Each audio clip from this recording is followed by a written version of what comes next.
True expression is clean if you know it. Soak in the ceiling to grow it. Say what you mean if you flow it. State your whole being, don't low it. Motives cloud vision and cause precision to malfunction. Ambition collisions affect decisions at a junction. Heads get to bouncing, they hear it, invoking their spirit, and most of them fear it, inhabits the lyric. So cheer it, come again, keeping this one moving. Grooving with this rhythm till it's stopping, locking to it.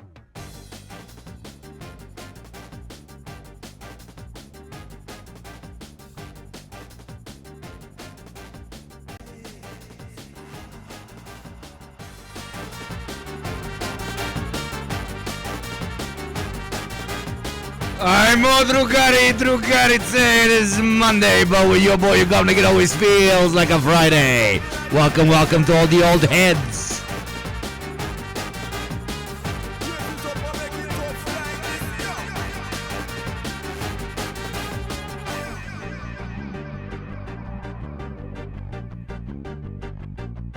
Hook this beat straight to your vein, let it flow right to your brain. Amplify, spiking the pain. This one is slightly insane. Music explaining, we do it. Filter rap, filler, they spew it. Left with the bomb and they blew it. Whip it and stomp it, so fluid. You got worries to beat 'em, mystic methods to beat 'em. Ancient creatures, they breed 'em, seed 'em, bleed 'em, bleed and eat 'em. So cheer it, come again, keeping this one moving. Grooving with this rhythm till it's stopping, locking to it.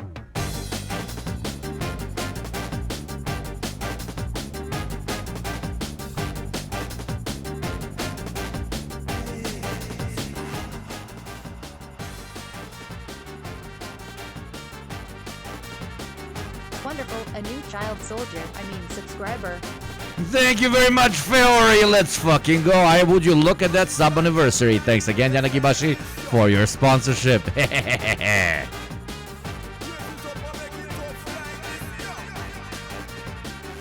DJ Yugopnik before Marxist Yugopnik. Let's fucking go. It's Monday, baby.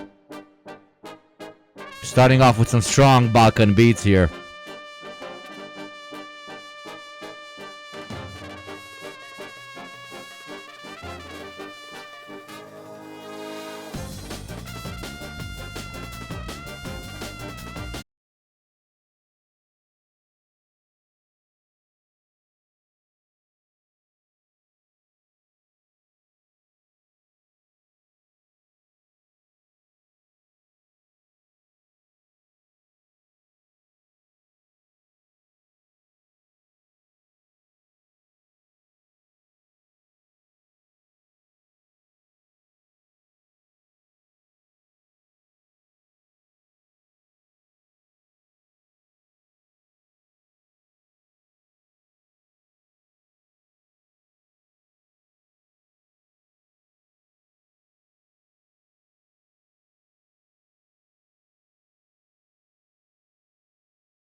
societal, except for Balkan people. With Balkan people specifically, they are just naturally genetically born as incredibly based, okay? I'm snoozing the ad that this goddamn platform wants to play on me. How are we doing, my beautiful child soldiers? It is Monday. It is 6 o'clock or 5 o'clock or 7 o'clock. You will never actually know. How are you guys doing? I would love to hear about some life updates. Did anybody get fired? Did anybody get a job? Did anybody get dumped? Did anybody get laid? All the classics that are worth updating on. Me, I had a nice weekend, pretty chill. I was a bit sick yesterday. That was a pain in the butt, but it got out. I feel like the AC, I overblow it, so I have to wear more, heavy set clothes, because otherwise I will literally get a cold. I currently have it at 23 degrees, because at 23 I feel hot with this mask on, but at 22 it feels too cold. So I can't really find a midpoint, which if it was in Fahrenheit, funnily enough, you have more control over what your AC does. So there you go, Americans, fucking, pee all over me. I confirm, when it comes to ACs, it's better if you have them in Fahrenheit because you have more control. Hourly reminder to drink water. I am very well prepared for that, my dear friend. This is not vodka, contrary to popular opinion. Oh, holy shit, some people are. I'm in a situationship. Pray for me, all. I also made the TikTok feta pasta. Was it good? My girlfriend made it once, and it was actually pretty fucking good. It's like the ultimate cheat code if you have to feed a lot of people that are coming over if you, God forbid, have children. I'm kidding. Hugo drinks water, yeah, from time to time. Anybody from like the developing world probably knows at least one OG, like one older guy that just refused to drink water and just lived the most unashamed alcoholic life, and yet ended up dying at like 96 or something, which is not, me saying, oh, it's good for you to just not drink water and instead consume copious amounts of rakia.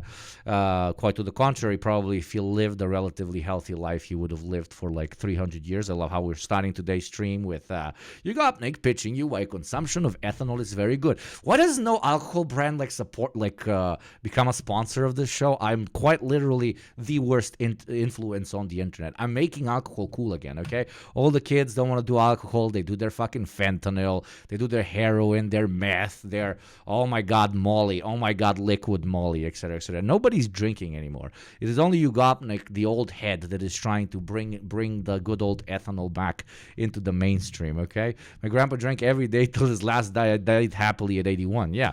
Nobody accounts for the amount of happiness and amounts of lowering of anxiety and depression that you receive from alcohol consumption.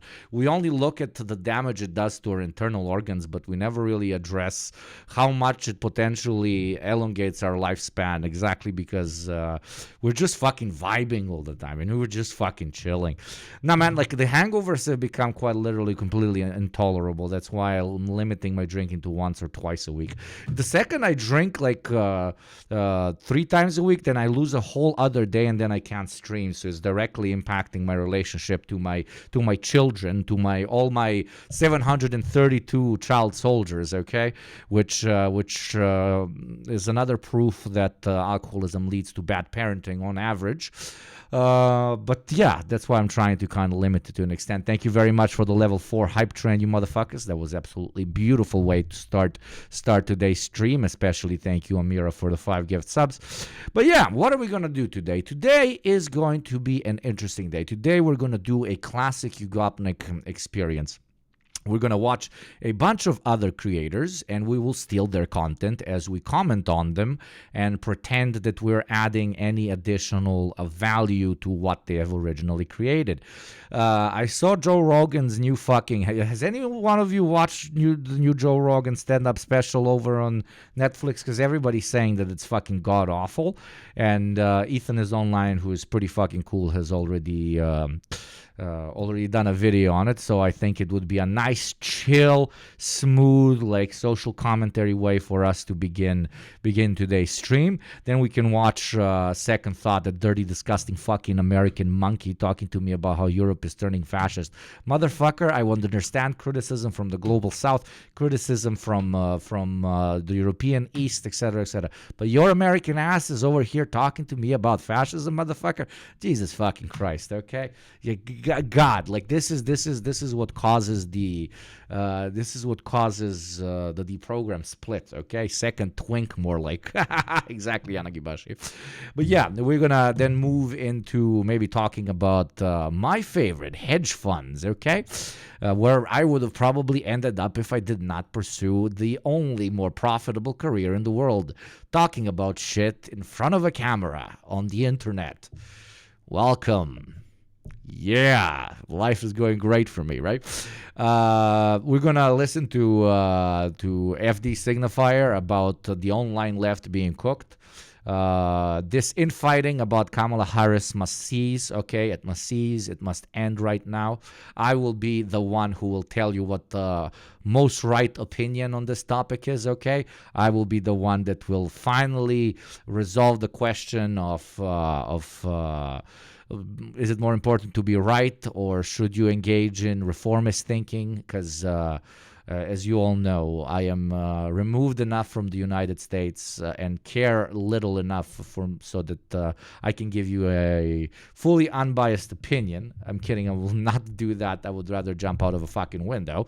I actually like doing constructive things with my life. We're going to take a look at some hot takes on the DNC. We're gonna check why the fuck Hassan got kicked out of the DNC maybe later. We're gonna watch why so many young men are leaving Democrats for Republicans in 2024. Basically, why more and more men are going right wing. Plot twist: it's alienation, it's lower income, and it's better propaganda from the far right. Oh my God, I don't need to work for the Wall Street Journal and make a 5-minute video that gets 1.1 million views to answer that fucking question for you. Okay. Yeah, I was waiting to have an opinion on it. I heard Hugo's take genuinely, which with the Joe Rogan thing is incredible in the worst way. Holy shit, I can't wait. Rogan is dead to me. That dude had the blood boy Peter Thiel on. Yeah. Sometimes we must sacrifice our basic notions of ethics to the great capital lords. I mean, my boss is Jeff Bezos, after all. I can't actually throw any shade. Then we're going to watch some news. Okay, let me pull up the news. We're going to watch the news maybe in 45 minutes, an hour, etc., etc. DepressionNow.com with Amy Batman. And then towards the end, we're going to talk like about the new video games that have been new video games, new games that have been announced on Gamescom. That should be relatively interesting. Not really something that I commonly do here, but I would like to talk about my fucking hobbies from time to time. It doesn't all have to be, oh my God, the communism very good or the capitalism very bad. We must revolt now, for the world is slowly crushing us under its ideological and material boot. So yeah, we could have a little bit of a gamer time. I'm still not going to game anytime soon because I'm traumatized from the last game we fucking streamed. I streamed for like 6, 7, 8 hours playing that shit, and then it turned out to be fucking god-awful. Those who were here can absolutely confirm, so I'm still traumatized from the last gamer moment. And yeah, then a bunch of random videos. Trump might be pulling back on his statement that he would actually debate Kamala Haruru. Okay, so Kamala Haruru might not be debating Trupururu. But yeah, anyways, I'm speaking too much and I'm playing too little videos. It's like I'm creating original content on Twitch, which is completely forbidden. Do you understand me, chat? I am doing something that is completely forbidden on chat. I am actually just creating original content. This will be punished by the gods of Twitch, okay? So I have to play something that somebody else put in copious amounts of work in, probably a lot of money in to get it edited, etc., etc., and pretend that I'm actually contributing to the conversation as I watch that particular essay. And let's start with Ethan. Ethan is online. Joe Rogan's new comedy special is humiliating. My beautiful mods add the link to this creator. It would be very based and red-pilled. Yeah, the game was very weird. Yeah, thank you, Stella. That was really fucking bad. I have 7 ads right now. Save me. I mean, you can get saved for $6 a month or for free through I had to do that. Okay, we're starting with this shit. Today is a nice day. The hype was absolutely beautiful. I hope you liked the music in the pre-stream. We listened to, for those of you who want to know, we listened to Happy Nation, and we listened to Jungle Shadow by Kirill, apparently. I don't think it's by... Yeah, it is by Kirill, okay. I've really been getting back into trumpet music in general, like very, very heavy trumpet music, which must sound insane to you guys because especially Americans, you have like those brass bands, which are the biggest fucking nerds in school. Well, in the Balkans, if you're a band that plays trumpets, you're a rock star, okay? You know how to suck on that fucking big metal pipe, you're a literal rock star, okay? You and JT unironically made me want to get an X5. But that's from the last episode, but are you a white businesswoman from the States, or are you a gangsta motherfucker from another part of the world? Because we talked about how it's perceived very differently depending on where you're from, okay?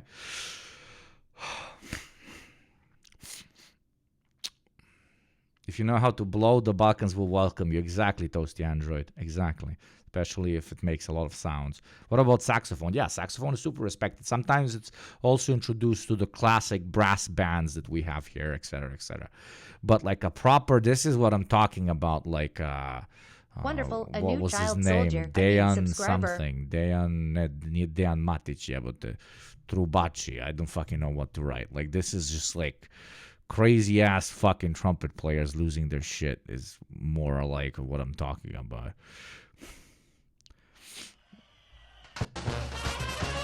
This is the type of shit. Thank you, Chairman Meow, for the 6 month sub. Thank you very much. That is very kind of you, man. This is the type of shit I'm talking about, okay? People will be getting down on trumpets like as if it's a fucking techno rave, okay? Like literally losing their shit. I don't know what's about the fucking trumpet and the Slavic soul, which unites us with which very much so unites us with the South American soul, okay? Well, I think we've stolen like a shit ton of songs from Mexicans over the years, like unironically. We just respect blowing, yeah, we just do, yeah. This is fucking probably a 20-year-old video, right? But Guča is fun. I've been there. I've actually been there. Yeah, it's a very degenerate place, but it's fun. Okay, anyways, enough cultural exchange. Thank you very much, Chairman Meow, for the 6 month sub. That is very, very kind of you. Getting closer and closer to that beautiful 1K. And that sounds like the intro song to the Yugopnik live channel to an extent. That's the intro song to the program. Like 1/3 of it is inspired by Balkan music, 1/3 of it is inspired by American music, and 1/3 of it is inspired by Iraqi music. That's a little insight. That's basically the synthesization of the deprogram intro and outro song, which was made by Sam Kuzel, a very, very, very cool composer. And music maker. So yeah, that it's a representation of all three of us, etc. Oh my God, thank you very much, Chairman Meow, for the 5 gift subs. Beautiful, beautiful. Your first 5 gifts. Thank you very much. Ain't nobody watching ads up in this motherfucker. We are growing the child army with great, great pride. Okay, so Turkish essentially. Yeah, no brains. How about you go and circumcise yourself, but around your throat? I'm kidding. No. Okay, that was too much. Jesus Christ. Okay, that was too much. Yeah, but yeah, it is. Arguably, the other shit is left over from Ottoman imperialism, etc., etc. Not necessarily like the trumpets are more like our genuine thing. It's weird that it's so similar to like South American music, etc. That is just anthropologically the stranger aspect to it. And it's just so weird, like South Americans and Balkans, like just the vibe is so incredibly similar, and yet they live so far apart. It's always been fascinating to me. Somebody needs to do some deeper lore research into this race science I am putting down today. I am putting down the race science today, okay? Funny enough, it could be the opposite of race science because South America is so mixed and the Balkans are so mixed. Maybe, that kind of creates an actual Ubermensch that enjoys trumpet music, okay? Convergent cultural evolution. Exactly, Pandas. Panda's always in here with the hot but actually very smart takes, which is normal because he's hot and very smart. Okay. Now, let's start. Recently, Joe Rogan released his newest stand-up special, Burn the Boats. I watched it multiple times.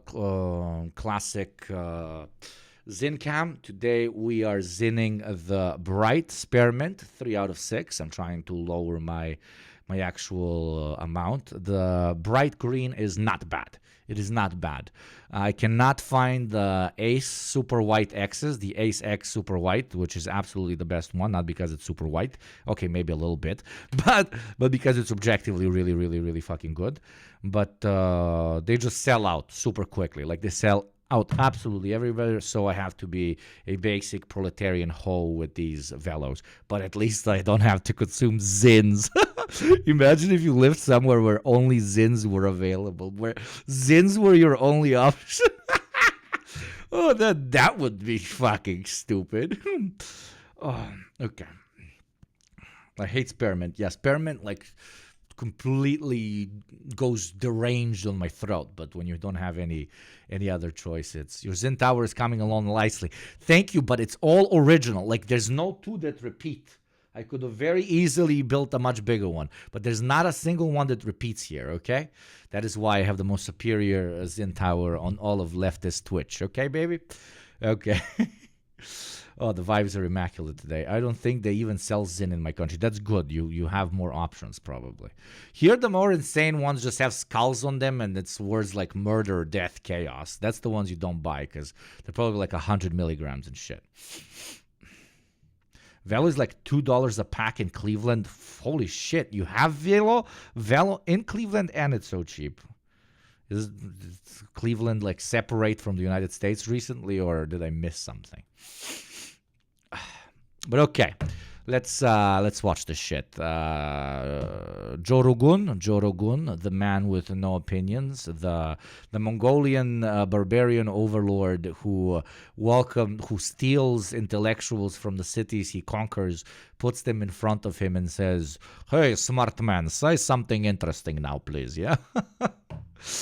Okay, you know that 4chan meme, right? You know what I'm referencing, chat. You know what I'm referencing? Come on, now I'm not going to be able to Google it like I always do, like Joe Rogan, Mongolian king.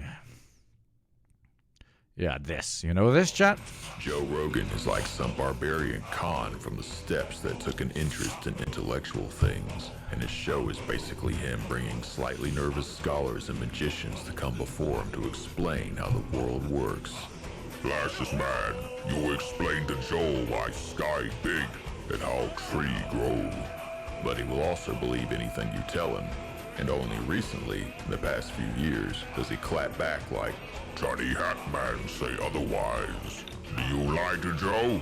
Toddy Hatman say fat not bad for you. That sugar is enemy, so which is truth? Joe thinks you are wrong." And people just nervously go, "Oh, okay, yeah, I guess so." Joe spent many moons on horseback and training with bow and sword. But Joe also wonder why sky fire rise from mountains every morning. You will explain this to Joe. Oh, and with that, we start with Joe. Okay. I'm guessing this is just going to go into the direction that every single comedian who ran out of material gets platformed on one of the world's biggest platforms, arguably the biggest, Netflix, to complain about how people are trying to deplatform him. It's the eternal classic of, I have run out of material and I'm old and culturally irrelevant, so I cannot really think up anything that punches up. So I'll proceed to hide my punching down as a act of rebellion by twisting my punching down into a notion of protecting free speech. Eternal classic. Eternal classicuru.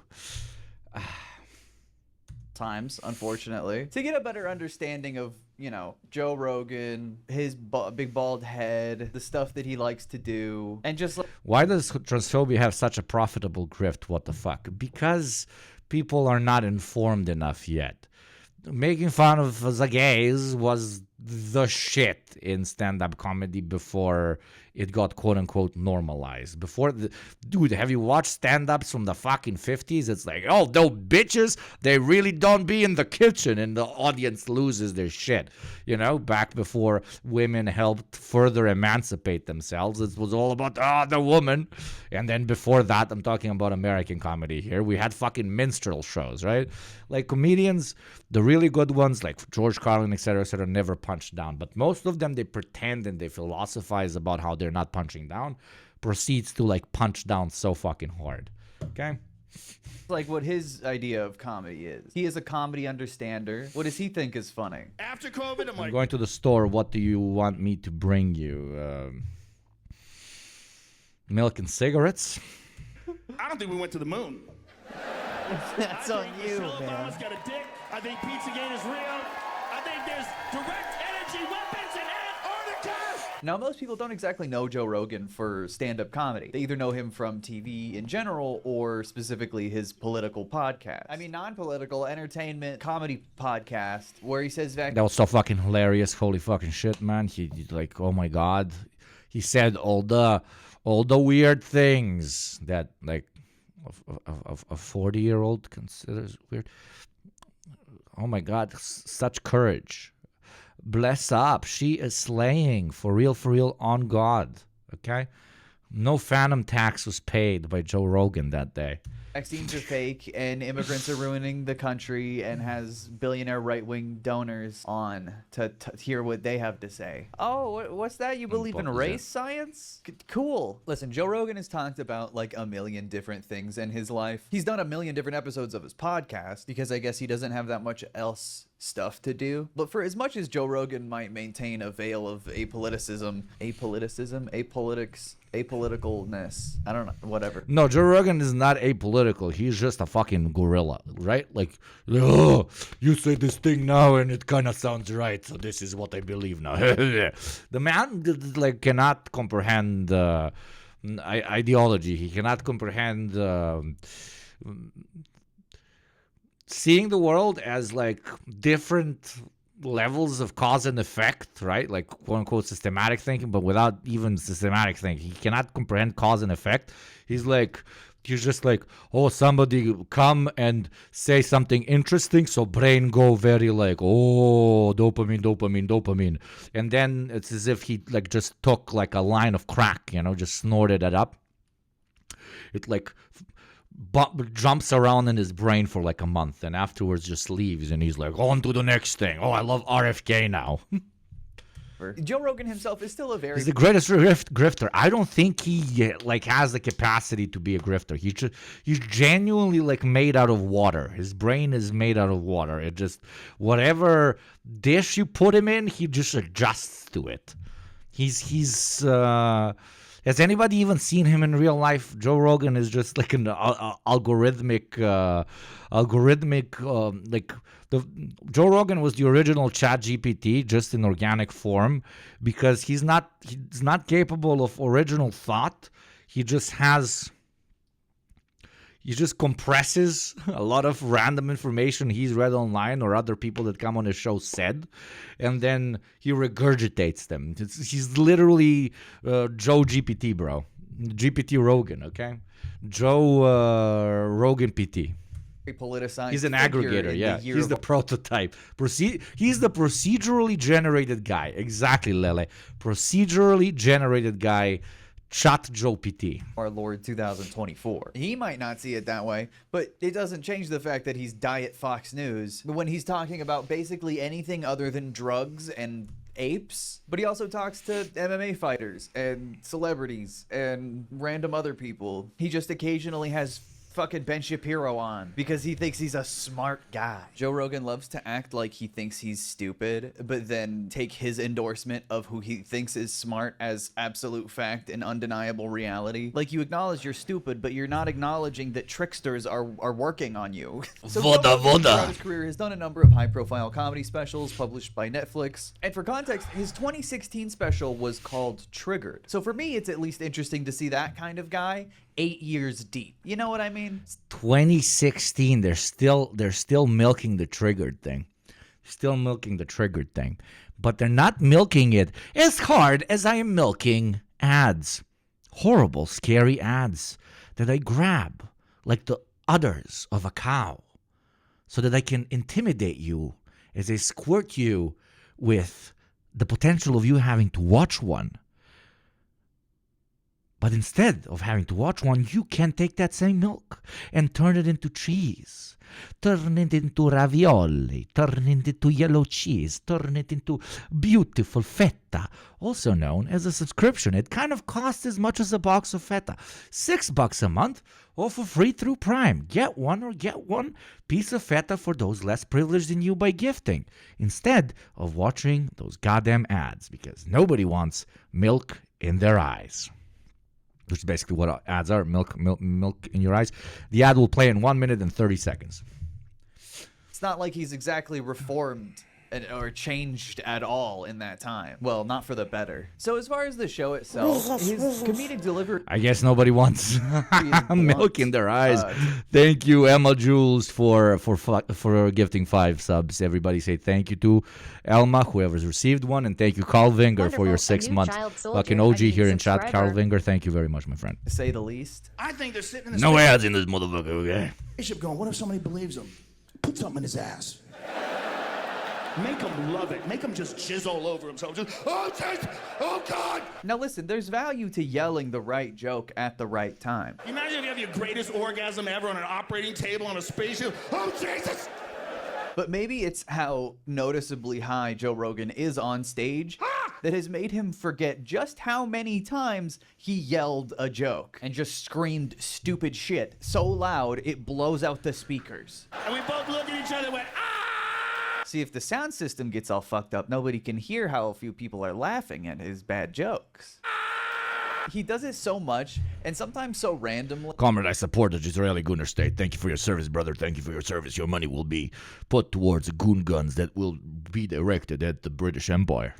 That it comes across very desperate, especially the 4th or 5th time. You literally strap yourself into your chair, and every now and then they come by with water. You're like, oh! Ah! He opens the show with some jokes about Buc-ee's in extremely Joe Rogan fashion, too, talking about like a fake poser reason that he's super into Texas. Buc-ee's is where I take all my friends from California. They're like, why do you like Texas so much? I take them right to Buc-ee's. I'm like, behold! When the actual reason is his own personal grievance politics and low taxes. Americans being like, let me show you the very specific cultural thing about my part of the states, and it's a corporate chain that you don't have over in your state. I hope Americans realize how weird that sounds to us. Like when 3 Americans from completely different parts of the states sit down, and then they're like talking about what they like or dislike about their part versus the other part of America, or when they want to brag about what's better where they are at versus the other one. They're just talking about like what brands are available versus which aren't. It's very just different, okay? And then the punchline is really loud in volume, that is. I'm on my gas station now, pickled alligator dicks and Chuck Norris action jeans and...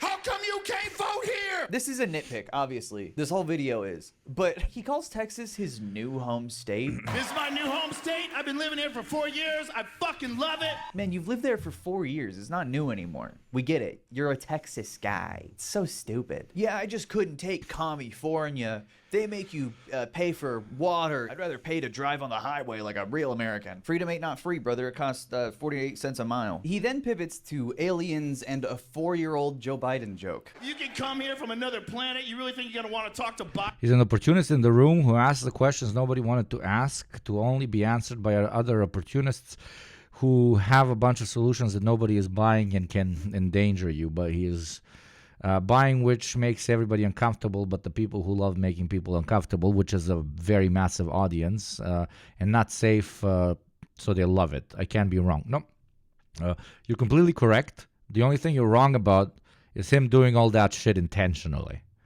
There's no master plan. It's just the gorilla brain, okay? There's no master plan.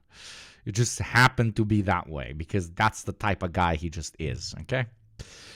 So you're correct, but he's not doing it intentionally. It's not some, oh my God, this is what we need to do in the next 3 years, Joe, in order to grow the audience. No, that's just who he is. Biden, take me to your leader. I got hairy legs. My uncle got eaten by a cannibal. Thinking back, I don't know if Joe Rogan actually wrote any of this material or he's just kind of like on the fly remembering what he thinks about while he's scrolling his Facebook page. But what if Joe Biden did that? What if Joe Biden did say that to the aliens, though? The aliens would be like, what? By the way, the special is called Burn the Boats, but not for seemingly any particular reason. He doesn't say any of that stuff. He talks more about butt stuff than he talks more about boat stuff than he does about butt stuff in this special. Less than 10 minutes in, by the way, we're talking about COVID already. That's awesome. Oh, my beautiful boaters. Remember that era? Remember that era? I love my boaters. Oh, my beautiful boaters. The most beautiful boats on the lakes. I love to see it. COVID was just so strange. We lost a lot of people during COVID, and most of them are still alive. Normal to think about COVID all the time in 2024. Not like COVID the virus and how you could still get it now, but you know what life was like under lockdowns, which were fucking unjustifiable. Yeah, brothers. They didn't let me get a haircut on my bald head. Sorry, was the punchline not loud enough for you? Ah, my haircut! I need to get my haircut! Oh my god! Before COVID, I would have told you that vaccines are the most important invention in human history. After COVID, I'm like, And then I had to take one. And then I actually had to take one that my parents didn't, put in my little baby butt when I was a baby and didn't have a decision. You know that moment when you like love charity until you have to give money to a homeless guy and then you're like, that's just a dirty drunk junkie. You know that moment when you're like, man, I love humans, and then you after you pass them by, you say that homeless guy smells like shit and deserves to die. You know that moment. I love when you're like so nice in that moment, when you just say things but don't actually live them. I love that moment. It's a very common moment among many people who experience moments. Okay. I don't think we went to the moon. That's on you, Michelle man. Obama's got a dick. I think Pizzagate is real. I think there's direct energy weapons in Antarctica. See, Joe Rogan believes in all this stupid, crazy stuff. That's because the world is crazy now. Not because he's stupid. Not because he's a gullible, dumb man. The world is just crazy. Thankfully, he doesn't harp too much on the COVID stuff. But he, of course, just had to get it out there. It's just been gestating for 4 years. His next joke isn't bad or anything. It's just kind of uncreative. A lot of people are like, I like to microdose. It makes food taste better. It makes sex feel better. You got to get to what are memories made out of? So long. You got to go to that. Maybe the universe is God. You got to get to that place. But it has always bothered me how shallow Joe Rogan's deepness is. Like, what are memories made of? What if time is like a sound? I just wish there was... Yeah, dude, but there's like hundreds of millions of dudes that are exactly like him. That's why they love the fucking show, and that's why it makes a lot of money. Like, that's the thing. That's literally why. It's a podcast for dumb dudes by dumb dudes. And let's be honest, there's a lot of dumb dudes, so it's a fucking huge fucking market. So it makes money. Like, that's it. That's it. And again, I don't think he like wanted to make it or pitch it as a dumb dude podcast, dumb dudes that talk to slightly more unhinged dumb dudes. Not always, obviously. There's this very cool guest he sometimes brings on, but it wasn't planned. It just happened because you're just a fucking dude that you just like process information for you, man. And like, you can tell your bros, dude, I watched the Joe Rogan podcast the other week and they said like fucking Nazis on the moon, dude. I completely believe it, bro. Joe Rogan is the ultimate like depiction of the unfortunately failing arc of potheads who used to be the pinnacle of society, like literally the coolest motherfuckers ever, okay? The edgiest dudes ever. But then as time passed by, they fell off so fucking hard that the THC kind of turned them into the opposite of what they were originally, which is, fucking red-pilled and based, dude. Now they're just fucking... Smooth brained as shit. Or something that distinguished the way Joe Rogan talked about psychedelics. Like, pot really fell off. You're not cool if you're like, man, I fucking, I'm really into pot. Remember when that was like the shit? You were like, holy fuck, like this guy like smokes, man. This guy smokes hard, which is ironic because a guy that's always like, I drink hard, We fell off even harder, but the potheads just, that meme, pothead society versus alcohol society. Like, we fell off, but we didn't take anybody with us, right? We fell off, like us alcoholics fell off, but we didn't cause mass societal destruction with it, okay? From your fucking college friend that did them one time and thought it was huge and eye-opening. Now it's psychedelics. Exactly, Toasty. Yeah, now it's psychedelics, dude. I'm starting to lose a lot of friends to psychedelics, dude. They're like, dude, I get it with this Marxism stuff, but that just looks at the material world, man. Metaphysics is where it's at. You gotta really... Which, yes, metaphysics is very important, but maybe we can talk about deeper self-reflection and pursuit of non-material purpose after there's, no homeless people. That's just a pitch. That's just a pitch. But it's simultaneously really baffling to me, but also really funny that Joe Rogan takes like DMT. You guys are tripping. Us commies need to take back weed. It's the best. Yeah, that's what I'm saying. Take it back. Absolutely. Take it back. They've already taken it though. But take it back. Absolutely take it back.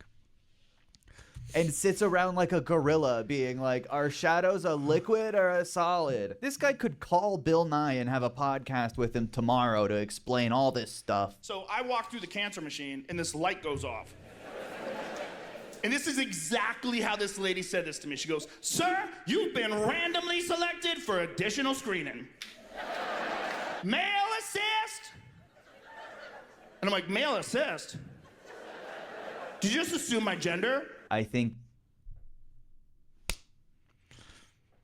Yeah, I want you to hear it in the fucking microphone. Did you hear it? Okay, I'm gonna make myself bleed now. Holy shit! I'm getting spasms. He did the gender thing, guys. He did the joke about assuming gender. The only way he can beat this if. Did you assume I'm a helicopter? I'm an Apache. I'm the funniest guy in the Telegram chat, guys. Maybe senility or perhaps long COVID have caused his brain to think that maybe he came up with that instead of it being a right-wing 4chan motto for the better part of a decade. But it's not even a good one. It's the shittiest one. It's the cringiest one. It's just bad. To when Roseanne said your gender is get a job. Get a job. That's your gender. That's my Roseanne Barr impression. Do you like it? I'm so glad conservative comedy is still so cutting edge and refreshing. I was born in 1967, and when I was a boy, you could be Hitler for Halloween. Nobody cared. Now, not only do I think it's irresponsible to act like that's normal, because it definitely will give some people ideas to ruin their child's future. But I also think he's just lying. Yeah, maybe when you were in a frat, someone dressed up as Hitler for Halloween. You can show me a Jewish friend's house. I'm like, oh, look at the little Fuhrer. Give a little tussle of your hair. Throw a candy in your bag. What the fuck? That would not happen. That would not happen if it's okay. Who would do that? He also seems to think that people disagree with Hitler Halloween costumes because they actually think it's Hitler. They knew you weren't really Hitler. Thank you, ZPIH, you fucking legend. Thank you very much for the sub. Right? He's dead and you're 4. This is ridiculous. 4 years old dressing as Hitler? The more he elaborates on this thing he made up, the more fucking confusing it is. And then he's like, wokeness is communism. Of course. And that's a joke. That's a funny joke. That is a punchline that people register in their minds as comedy. I'm sure he wouldn't laugh as much if 2 guys dressed up as the towers and then a 3rd guy dressed up as the plane. He would be triggered as shit, okay? But no, he would be triggered because he was like, why isn't the 3rd guy dressed like George Bush? Oh! The world is a fuck, and I am a shit within it. And I get why the young people want to be woke. I really do. The old people have fucked up the world. Let's try communism. I get it. You don't know any better. I get it. I really want to know what he thinks communism even means in this context. Like, what do you mean by this? For a guy that's supposedly in on government conspiracies and savvy on how the government likes to hide stuff from you or whatever, he seems to have missed the very open conspiracy to undermine and destroy leftist movements in America and globally all throughout the 20th century. Maybe he missed how MLK died, or Fred Hampton died, or Malcolm X died. Maybe he thought that was natural causes or something, the vaccine. Like, even thinking for a second that there is a remotely organized, genuine leftist communist movement in America it's hilarious. That's the funniest part of the show. Joe Rogan remarks on how people are tribal and like to be in teams politically. People desperately want to be on a team. We're tribal. And there's only two teams in this country. There's the left and the right. You know? You don't want to be independent. You don't want to be that weird dude at the bar telling everybody that gold is the only legitimate currency and all tax is theft. Which is very shallow analysis that a lot of... No, you can be. You absolutely can be, and I would argue the majority of dudes are that guy, but that's just stupid. Like, there's nothing about tribal. They're just being dumb. Like, if being independent is being dumb, then a lot of people are fucking independent, okay? Like, enlightened centrist guys like to have, that really does omit the... I'm so much smarter than you guys because you're in, like, tribes. And you, like, believe in stuff. And you actually have a cause. That's, like, so shit, dude. What about gold? Extremely common attitude that... That's, like, deep, you know? It's fucking deep as shit. He has, being a smug pseudo-independent. Like, ironically, I think he is the most propagandized kind of person. Not all of the State Department narratives stick, but the ones that do are so fundamental to his entire worldview. They're unchangeable. I mean, his very next bit is another example about how he and the woke left disagree on the gender stuff, the gender madness. We believe that healthcare is a basic human right. I agree. We think that education should be free. Me too. And men can get pregnant. Fuck! I seriously don't think it's any part... Oh, I have to agree about absolutely everything with the group, otherwise I dislike them. Of any... I can't even make fucking skits about this because it's just so fucking cliche. And it's been done so many fucking times. I would feel like Joe Rogan if I made fun of this, okay? I would have to stoop down to monkey level brain to make fun of this. That's the difficulty of making fun of Joe Rogan, because you automatically become Joe Rogan if you're making fun of Joe Rogan, okay? And I still have some hair left, so I can't do it. Any party platform anywhere to specifically say that... Like, he did make me want to piss, so I'm gonna go piss. Thank you, Yanagibashi, for the gift sub, you fucking legend. Wonderful. A new child Big G. soldier. I mean, Men subscriber. can- Let me go pissy peace. get pregnant. That's also not politics, by the way, at all. Just you nosing into people's business for no fucking reason. The 14 pregnant men that can get pregnant in the fucking United States. He's literally getting mad at a hypothetical situation that he made up, that he didn't like the answer to. And that's just another example of how the left has gone too far. Then, in one of what I think is the worst comedic bit of all time, he starts complaining and shitting himself about the pregnant man emoji. All of a sudden, it's an emoji on your phone. You probably don't even know. You probably don't even know that you have that. It's a pregnant man. Oh, finally! Finally, there's a pregnant man emoji! Representation. Finally, I could write eggplant, splash of water, pregnant man. Finally!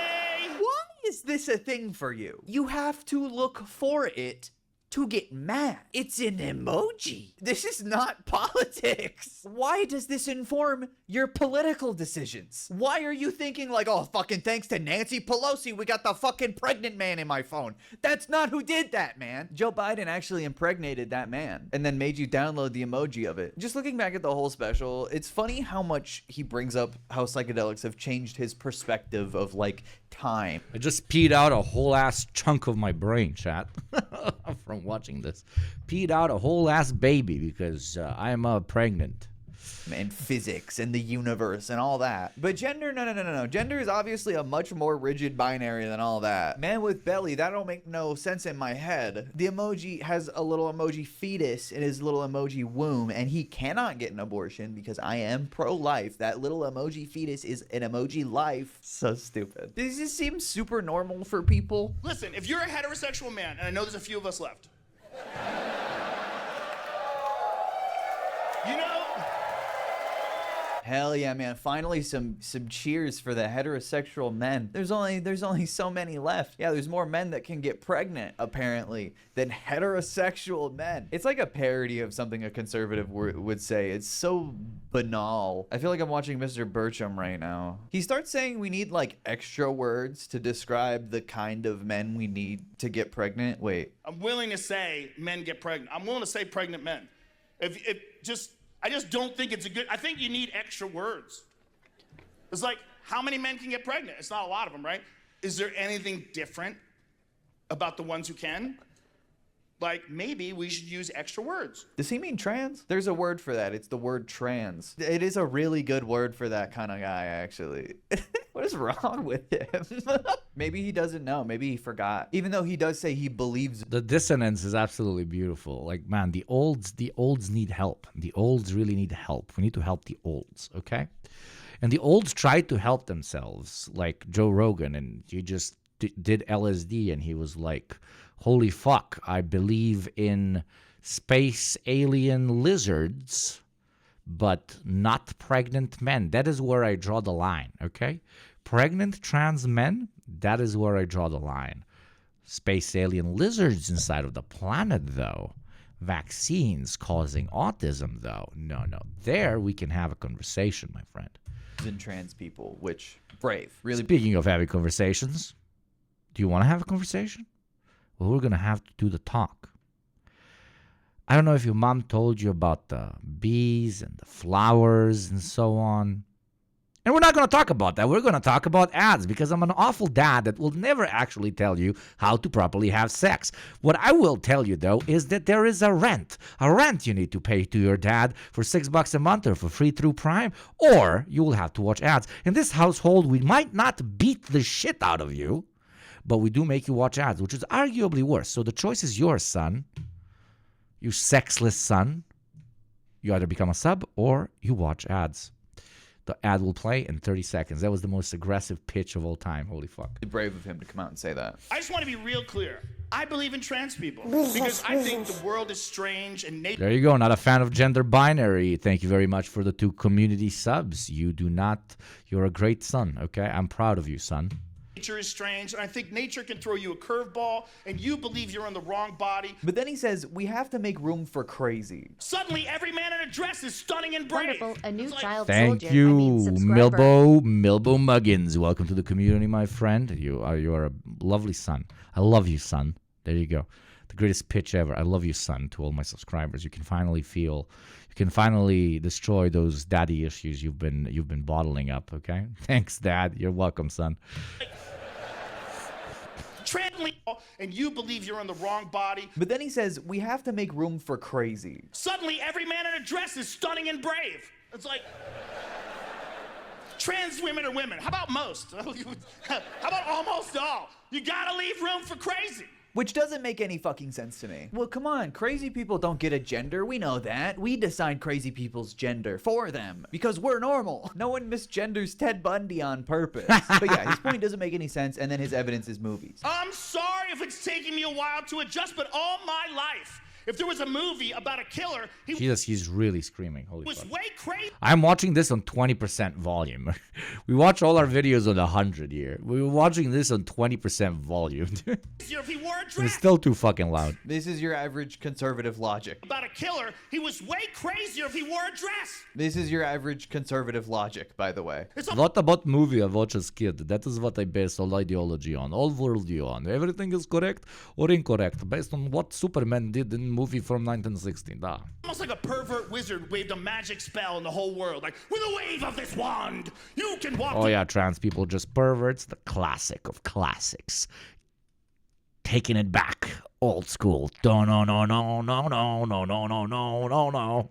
This needs a soundtrack. The women's locker room with a hard cock, and anybody who complains is a Nazi. Abracadabra! This fucking pisses me off because this is exactly how I feel, but about him. A fucking pervert wizard put a spell on Joe Rogan's bald head to make him obsess over all the fucking genitals in every locker room in America matching all the time. That's the only thing that fucking matters. This might be new to Joe fucking Rogan, but trans people have existed all throughout history and across cultures globally. Like, transphobia is so stupid. You think this shit just came out, new genders invented by Obama in 2013 in a lab? I just think we need standards. You can't just put lipstick on, now you can shit in the women's room. Like, Dude, listen to yourself. What are you saying right now? This is so embarrassing. Why would someone do that just to take a shit?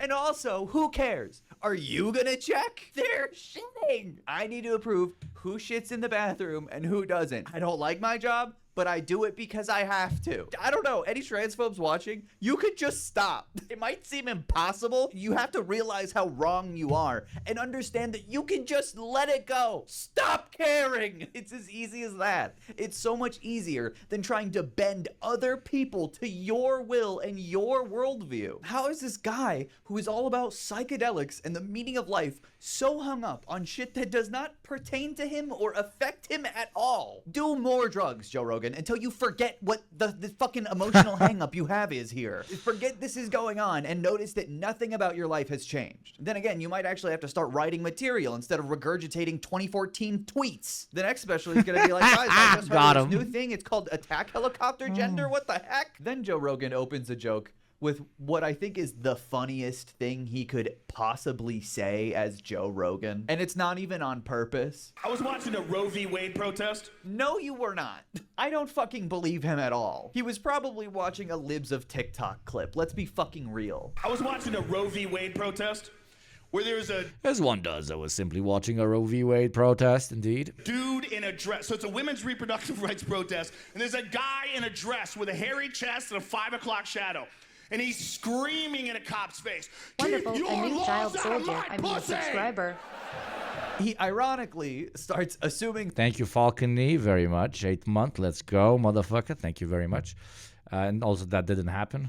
someone's gender rather than picking up on the context clues in the situation. Everyone was like, yeah, stay out of her pussy. I'm like, oh my God, we're in Narnia. What is this? That's a guy. Like, the whole point of the joke is he saw a video of someone online and they looked crazy. At that point, you should just scrap the whole thing. Don't put that in your Netflix special. First of all, that's probably not even a real trans person. That's probably a Republican. That's probably an agent provocateur sent in to discredit your organization with ridiculous behavior. I think this is a funny example of how transphobic interpretations of gender binary start to I'm malfunction dying. in people's minds when they see someone who's gender nonconforming. So the person Joe Rogan is talking about says they have a pussy, but Joe, seeing far too much hair on them, would rather make his own, less logical conclusion that undermines this person's perceived identity simply for the sake of doing it. There's no point. It's not even a joke. It's just trans erasure because they look weird to him, and therefore he doesn't believe them anymore. Like, this person could be a trans man. They could be non-binary. They could be, who cares? And Who gives a fuck? Who gives a that's it. Who gives what? Why? And he not only gives a fuck, he made it half of his comedy special that will make him tens of millions of dollars, okay? the way he goes about this is fun. It's the ultimate punching down that one can imagine. It's the absolute opposite of what comedians that want to have social commentary are supposed to do. From any ideological, moral perspective, right? Anywhere on the spectrum. I think we can all agree that the purpose of comedians is to make fun of power, okay? If they want to be social commentary comedians. So either make fun of power or just do jokes about cars. I don't fucking know. Funny because it contradicts Joe Rogan's actual thoughtful observation on how a lot of straight men perceive lesbians. Every man that has ever lived You give him 3 drinks, he thinks he can fix a lesbian. Ironically, Joe Rogan does the same kind of erasure to a trans person because he thinks he can change them with the power of, I don't know, shame. It's the same. Oh no, it's the classic. Oh, now I'll do a bunch of jokes where I say that I'm absolutely okay with gay people, so that you know that I'm not crazy right wing. But then I'm gonna proceed and make fun of trans people, so that you know I'm just your type of right wing.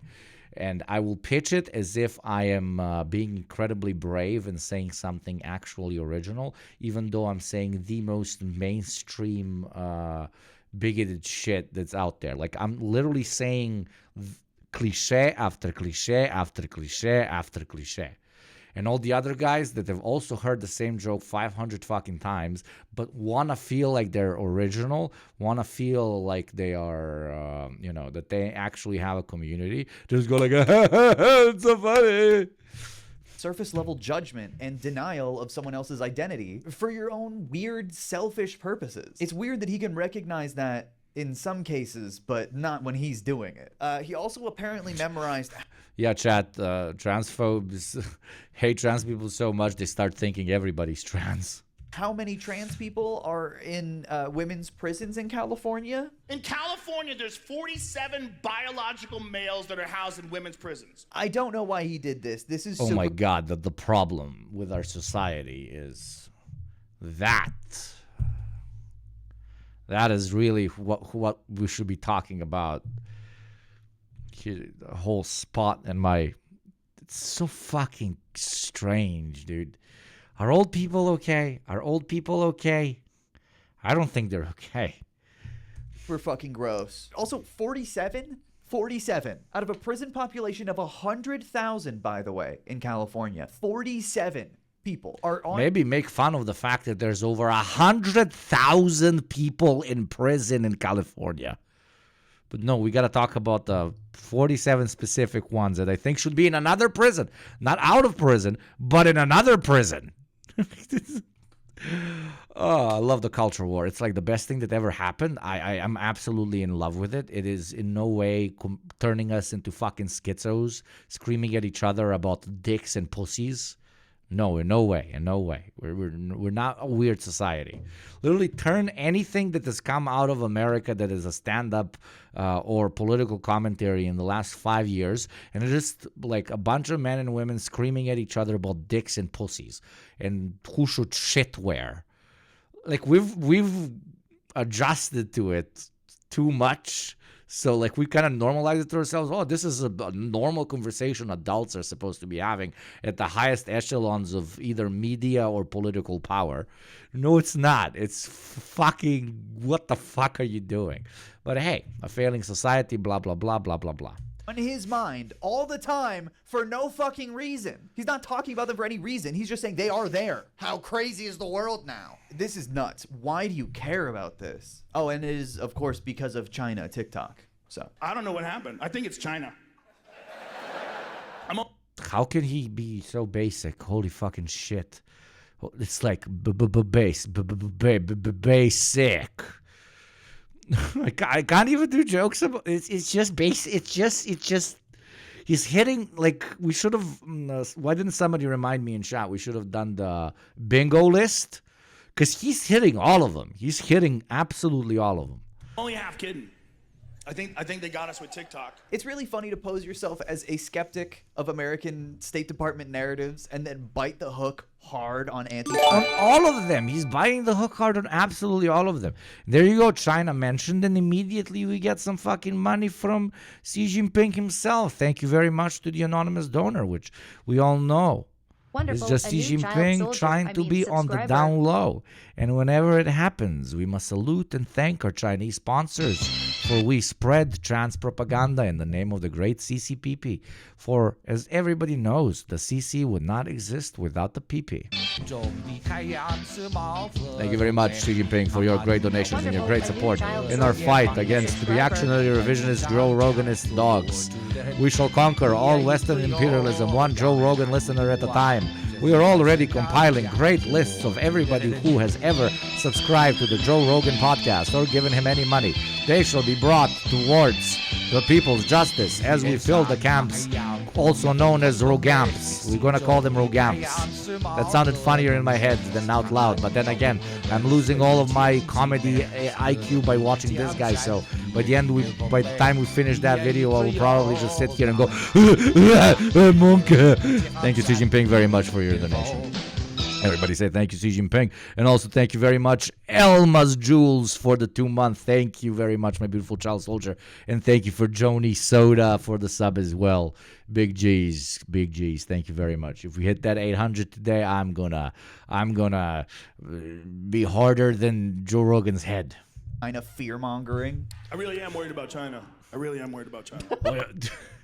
He's literally every State Department fucking talking point in a human being while pretending that he's actually deep. That's why I'm saying he's the amalgamation of like the dudes that did LSD twice and think that somehow fucking enriched their worldview. Dude, just chill and talk about how the leaves are moving and the trees are actually alive and there is no death because we are connected to an energy, and then buy a bunch of crystals. Like, please be normal. How is that? That has become normal. Like, that has become normal. That type of LSD guy, not this fucking, like, I took LSD. Like, is the American State Department, like, have they started producing LSD, but a different variation of LSD with just, like, the only thing it does to your brain is make you incredibly fucking basic. Like, incredibly fucking basic. That's what it does to you.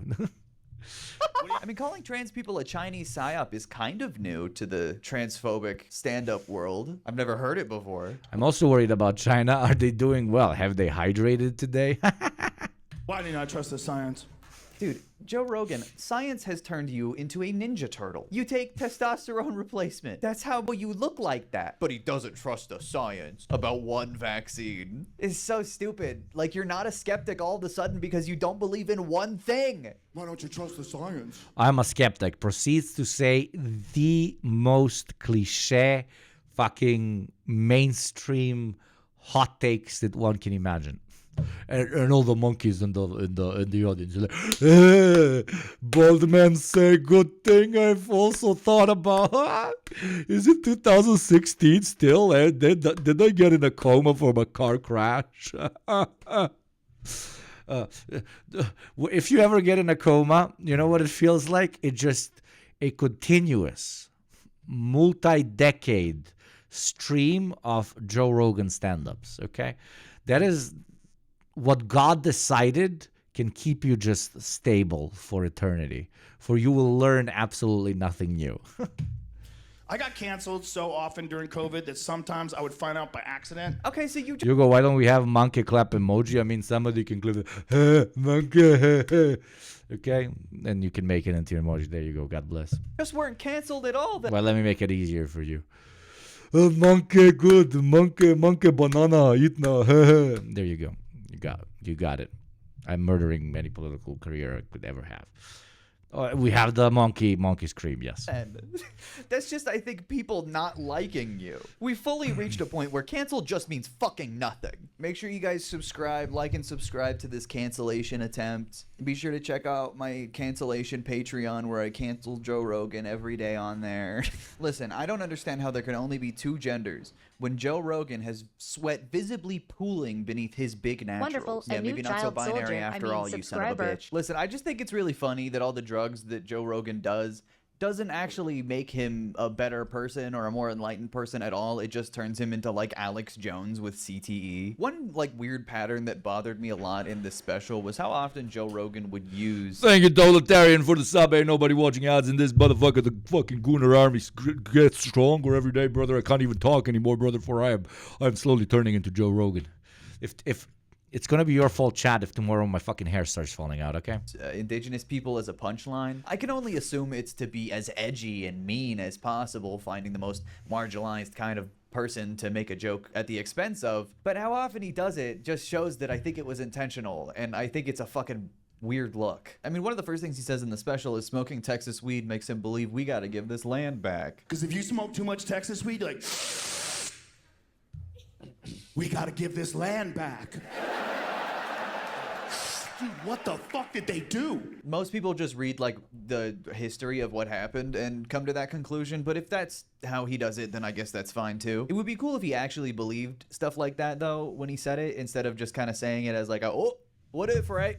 Then he talks about how every Buc-ee's is actually on a native burial ground because that's Not only he makes fun of it, he's like, you gotta be high as a fucking kite to actually grow a moral compass as a regular Texan.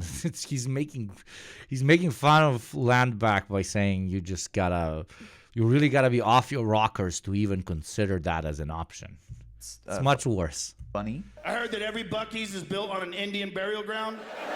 I think it's exactly that. Like, you can't say much about it. It's just kind of a shitty jab for no reason from a rich multimillionaire. It's just gross. What's definitely the most egregious in the special itself, though, is comparing his Neanderthal background to being indigenous American. I did one of those. I found out I'm 57% more Neanderthal than regular people. Okay, everything is explained. Race science comes to save us once again, my dear brothers, sisters, and NBs. There you go. I was making the wrong joke by calling him a monkey. I should have just called him a Neanderthal. There we go. Much, much better. Much better. Yeah, I'm fucking handicapped. Yeah, the Europeans killed my people too. Where the fuck's my casino? Huh? I want my...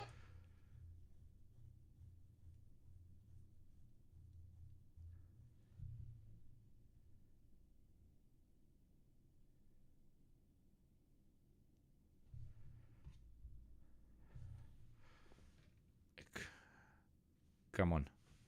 Come on. Do the thing, MacBook. This is what this feels like. He did the I'm a Neanderthal. And Homo sapiens killed my people. So why don't I get any land back? Because that's the same thing Neanderthals being...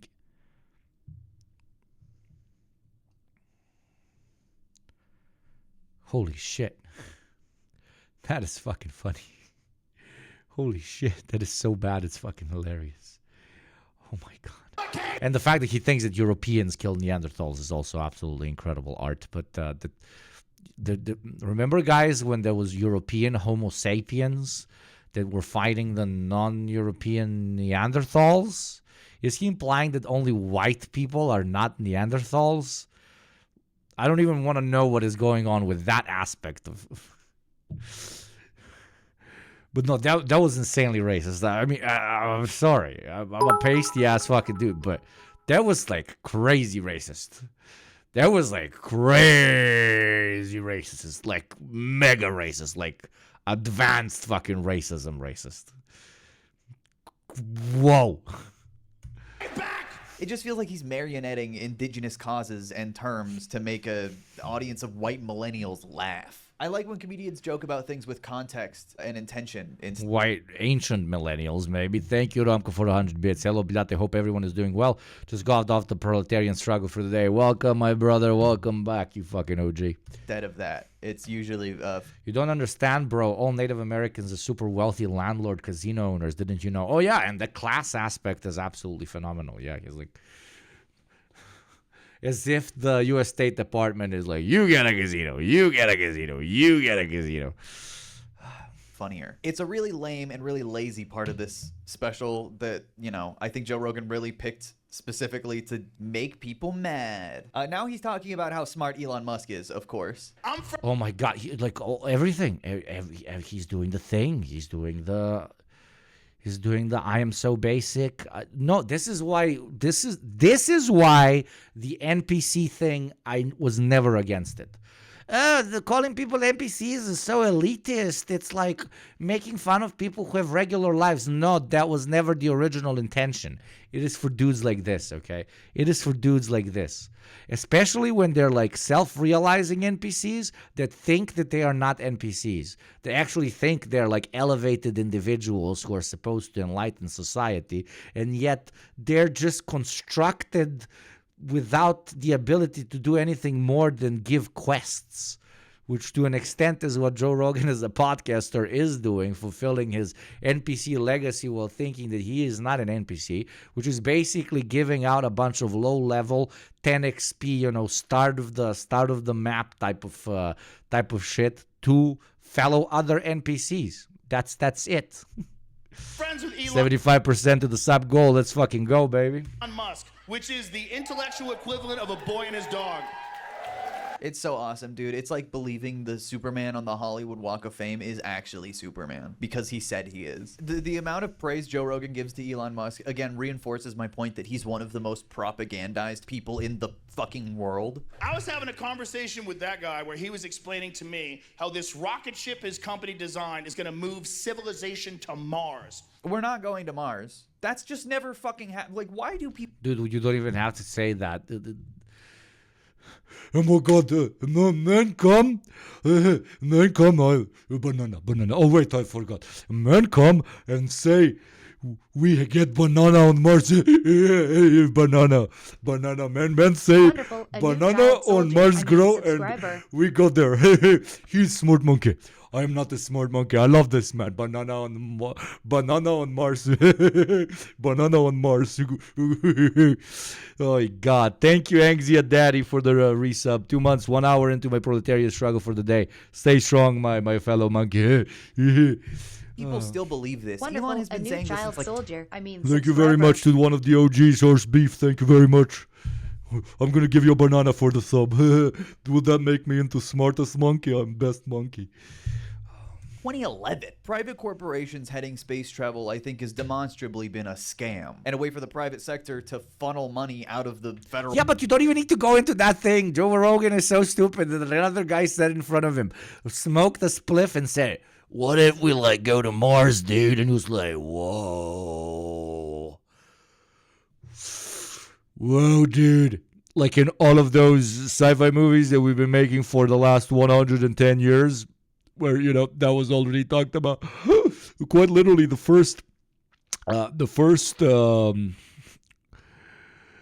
sighting that started sci-fi was one scientist being like, holy shit, I'm looking at Mars and it looks like there's riverbeds there, and rivers might have existed at some point, and everybody was like, holy fucking shit, let's make sci-fi movies about how there's potential other beings on other planets. That started 121 years ago. I believe it was in 1903. I'm genuinely giving you history. There was the original start of exploring and talking about UFOs and aliens and populating, potentially colonizing other planets, etc., etc., at least in the mainstream context. It is something that is 121 years old, very bad at math. But smart monkey come to my monkey show and say, what if we take plane? Banana. Oh yeah, sorry. I think about banana. Joe Rogan always think about banana. We take plane and it land on a rock. And then we make banana there. federal government and enrich their CEOs and shareholders. If evolution's real, that guy's ahead of us. But I don't know if evolution's real. I've done zero research. Like, if a moron told you the story of evolution, you'd be like, what happened? That's a really bad way to measure if something is true or not, by the way. All Joe Rogan does is listen to stupid people explain things badly. He believes them all the time. I don't say the N-word, but I definitely have. And I would lie to you, but there's a lot of evidence. Like, I never said it to be racist because I'm not racist, but then somebody made a compilation of every time I ever said that word over the last 15 years, and they made a YouTube video, and it turns out that looks racist as fuck! Maybe it looks racist because it is racist, you know, just food for thought. Words are for fun, kids! I don't know if he knows where that word came from. It wasn't like a fun thing. The problem isn't words, folks. The problem is phones. This is the problem. We all have these complaint boxes we carry around with us. But you're right. The problem is phones. Slurs were fine before everyone could, you know. Elon Musk, smartest man. China, bad. Phones, scary because words. And where does somebody with penis get to shit? That is the whole fucking that Netflix approved that. I want lists. I want lists of everybody who ever fucking gave this anything above 5 stars on any system that allows you to rate stand-up shows. I don't know, an IMDb for stand-up shows. And I want them encoded on USB drives in case the internet goes away. Because if it turn more into Joe Rogan, it will. So we can one day make sure that genetic material does not get passed on. Holy fucking shit, dude. Okay. My conspiracy is that that he's fucking chipped. There's no way somebody's this basic. I mean, there is, obviously, but holy fuck. Holy fuck. The NPCs are rising. The NPCs are rising, and they're taking over. Hear you saying them. Like, I'm sorry, the most... Like, if I tried to imagine the cringiest shit I could hear, literally the cringiest shit, I would never have thought about what this man just put out towards the world, okay? I would never have been able to think it. Because we're like, no, that is so cringe and so cliche. No, the guy just mwah.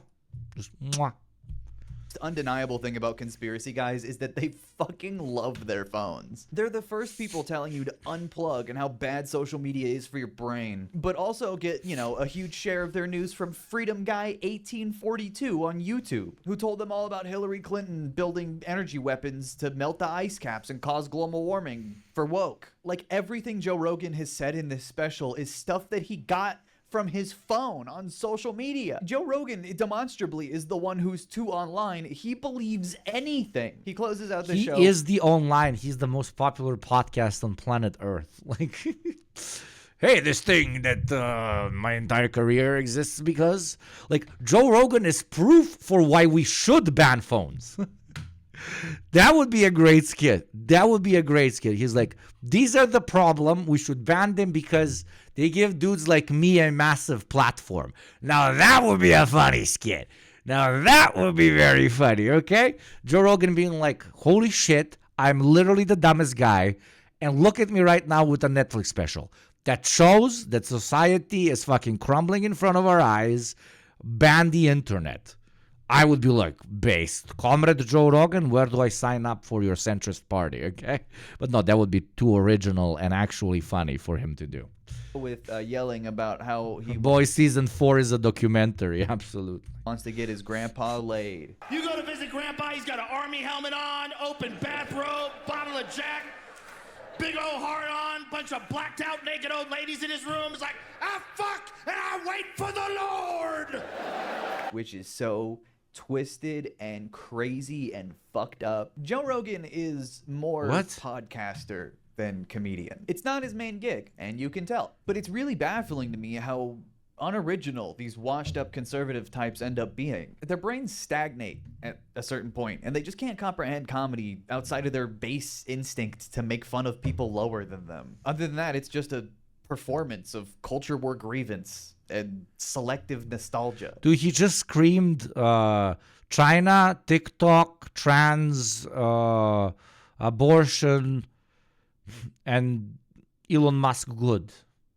He's like a Twitter thread about a human being. On top of the cheapest He's a crypto guy's Twitter thread, but a human being, okay? jabs thrown in when they're not self-victimizing about being canceled for the 47th time. Maybe this time it'll fucking stick. I mean, you'd think if these guys were right and comedy needed saving from wokeness as bad as it does, that they would try just a little harder. And that's not just Joe Rogan. That's all of them. This special in particular makes me really wonder what the future of conservative comedy is gonna be. Like, this culture war manufactured. No, dude, just let them. Just let them. Just let them. It's absolutely fucking beautiful, man. Just let them embarrass themselves further and further and further, and they're gonna alienate the youth more and more and more. And there is nothing worse than cringe.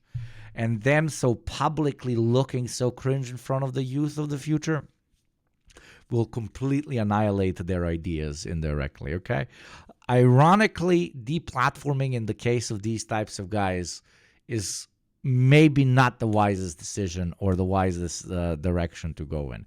Just let them be cringe in front of absolutely everybody, because the youth has a fucking nose for that. And as they're cringe in front of everybody, the youth will further and further disregard their way of life and their ideology and their perspectives and so on. Cringeify the right is what I'm saying, okay? Vomit is only so sustainable. I don't know how popular this Conservative Yanagibashi. Conservative commie accelerationism. I love that. is with people. It certainly doesn't appeal to people outside of Joe Rogan's fan base or outside of the in-group of people who are already obsessed with this kind of rhetoric and repeat it to themselves. People go to these people to clap and nod their heads more so than they actually do to laugh. But hey, maybe in another 6 years, we'll see Joe Rogan even older and more weird looking, and he'll be talking about how, Oh shit, this motherfucker has the same microphone holder as me. Holy fuck, we're soulmates. oh, you know, gay marriage is bad or something because Elon Musk said that it was. But that's going to do it for today. Thank you so much for watching. If you like this video, feel free to click the like button about it or subscribe for more videos just like this. There you go. This Subscribe is to the channel. Patreon for You have the bonus link content, in the and pin. I'm probably streaming live right now on twitch.tv/PethanOnline if you want to come say hi. Thanks again so much for watching. Don't and do I'll see that you in though. another video. Bye. I'm kidding. Thank you very much, Ethan. Thank you for being online. That was a funny video. I laughed.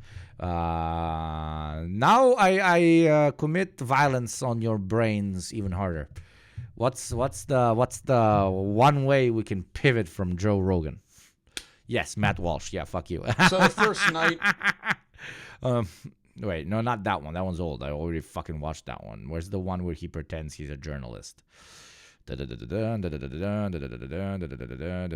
one where he pretends he's a journalist. Let's be clear, what's happening in Da puši kurac, pičko jebeno, mamu ti jebem, pičku ti jebem. Okay, sorry about that one. Here's what happened. Yeah. Here's what happened when I tried to spread the truth. Trademark Daily Wire. It's the DNC. Let's look at our favorite holy warrior, shall we? This week I was deeply honored to attend the Democrat National Convention in Chicago. Now, before I tell you about my experiences, I want to dispel one rumor right away. There are some who assume that I only went to the DNC to shamelessly promote my new film, Am I Racist?, which premieres September 13th. Tickets are on sale now at amiracist.com.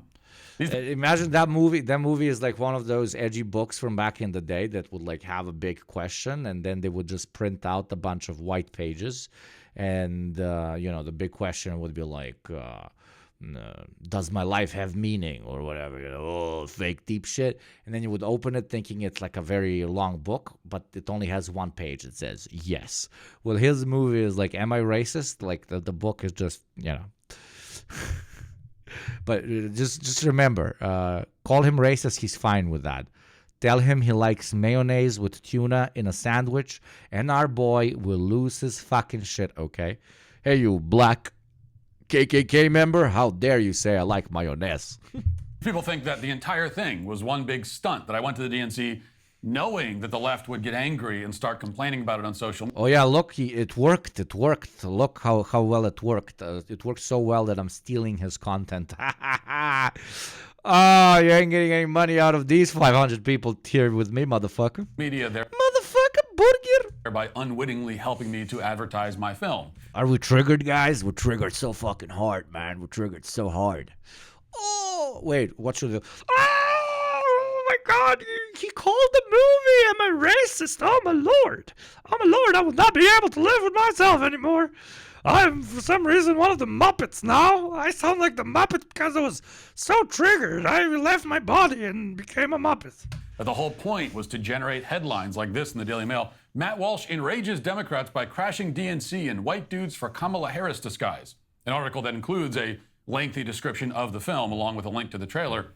That's how some people see this, as some kind of low-rent gimmick to raise awareness about my film, Am I Racist? No, actually, it's very deep. I'm very deep, and I want to bridge the gap between the Democrats and the Republicans by introducing them to the truth. It's on sale now at amiracist.com. Admittedly, if that minus 500 aura, bro, like minus 500 aura, dude. Like the aura has left the building. I repeat, the aura has left the building. was my plan, then we'd have to say that it worked tremendously well. We sold a lot of tickets because of it, and every leftist who complained about my presence at the convention was falling directly into the trap. If there was a trap, but there wasn't. Before I play you this video, I will say that I was like super smart there and like trapped them and I defeated them on the intellectual battlefields of Narnia. I just want to make sure that all of you do not actually watch the raw content and think that I wasn't super based. So I'll tell you, guys, I was super based in what you're about to watch. And actually, it was much deeper than an ad, okay? Now, please watch this ad where I'm super based. Because that was not my plan. I want to be very clear at the outset that I would never dream of doing any Messa and Big Doodoo this time. Messa and Big Doodoo this time. anything like that. I It's not more like Jordan Peterson than the Muppets, honestly. have too much respect for our glorious democracy to make a mockery of a political convention by using it to promote a movie. Even a movie like Am I Racist, which premieres September 13th, tickets on sale at amiracist.com. This whole thing had nothing at all to do with my film. Oh my God, he's being sarcastic. I missed that, chat. Am I Racist, premiering September 13th, tickets on sale at amiracist.com. So now that we've put that to rest, I'd like instead to explain why I really did attend the DNC and what I learned there. Because the honest truth is that I went to the event as part of my ongoing journey of self-discovery. And that's a journey that begins in the movie, but certainly doesn't end there. Dude, 2 minutes in, you're still doing the ad. Holy shit. I wanted to learn how to be a better anti-racist, a better citizen, a better Ethical reacts. I'm watching the ad all the way through, chat. human being. And what better place to do that than a convention with a baby-killing bus right out front? Now, I realize, of course, that... Where? Where do I find this bus? How do I want to drive it? Elephant in the room here, no pun intended, that I am not a popular figure in Democratic circles. I would go so far as to say that many of these people have a negative view of me. But I also knew that Democrats... Lele, you son of a bitch. Lele, the army was there. Baby killing bus? The army was there? Jebem u pičku. That was a good one. That was a very good one. What, an Israeli bus? Not a bad one, but kind of late. That was good. That was very good. value tolerance above all. They embrace diversity. They have a welcoming and loving attitude towards everyone. And I took great solace in that. And I knew that I would be greeted with the same spirit. The spirit of joy and welcome. This guy is a supermassive black hole of aura. If you get close to him, you slowly feel your aura being siphoned off. Scientists have hypothesized about what happens past the aura horizon to no avail. Some think the aura singularity occurs. Absolutely. It should be studied by many scientists, like the smartest man, Elon Musk. That was good. Thank you very much for the $5, my friend. Thank you kindly. Attending the event in my man bun and my White Dudes for Harris shirt, which was my way of signaling that I'm a member of the tribe. I'm a safe person to have in their safe space. But this wasn't just about bettering myself, I should say. Oh, dude, play the fucking video already, you fat fuck. He's not even fat. That's why I'm calling him fat. The attendees to one of the greatest dangers lurking in the world today, Project 2025. I don't know why I call him Everybody's fat. heard of Project 2025 at this point, but nobody really knows what it is. No, we people at do. DNC Everybody knows what it don't is. know what it is, which is why I brought some literature to educate them on the You subject. see, his aura is so minus. His aura is so minus that even though he's skinny, I still feel like he's fat. Okay? Aura is so in the minus that even though he's relatively fit, he doesn't look it. Right? And we'll have more on that in a few minutes. But first, I'll show you the wonderful conversation that I had with somebody shortly after I arrived at the convention on our first day. And this was a lovely woman with pink hair and a COVID mask. Oh my God, it's no longer 2016, you fucking cock. Stop riding the 26 dick so much, dude. Jesus. Ugh.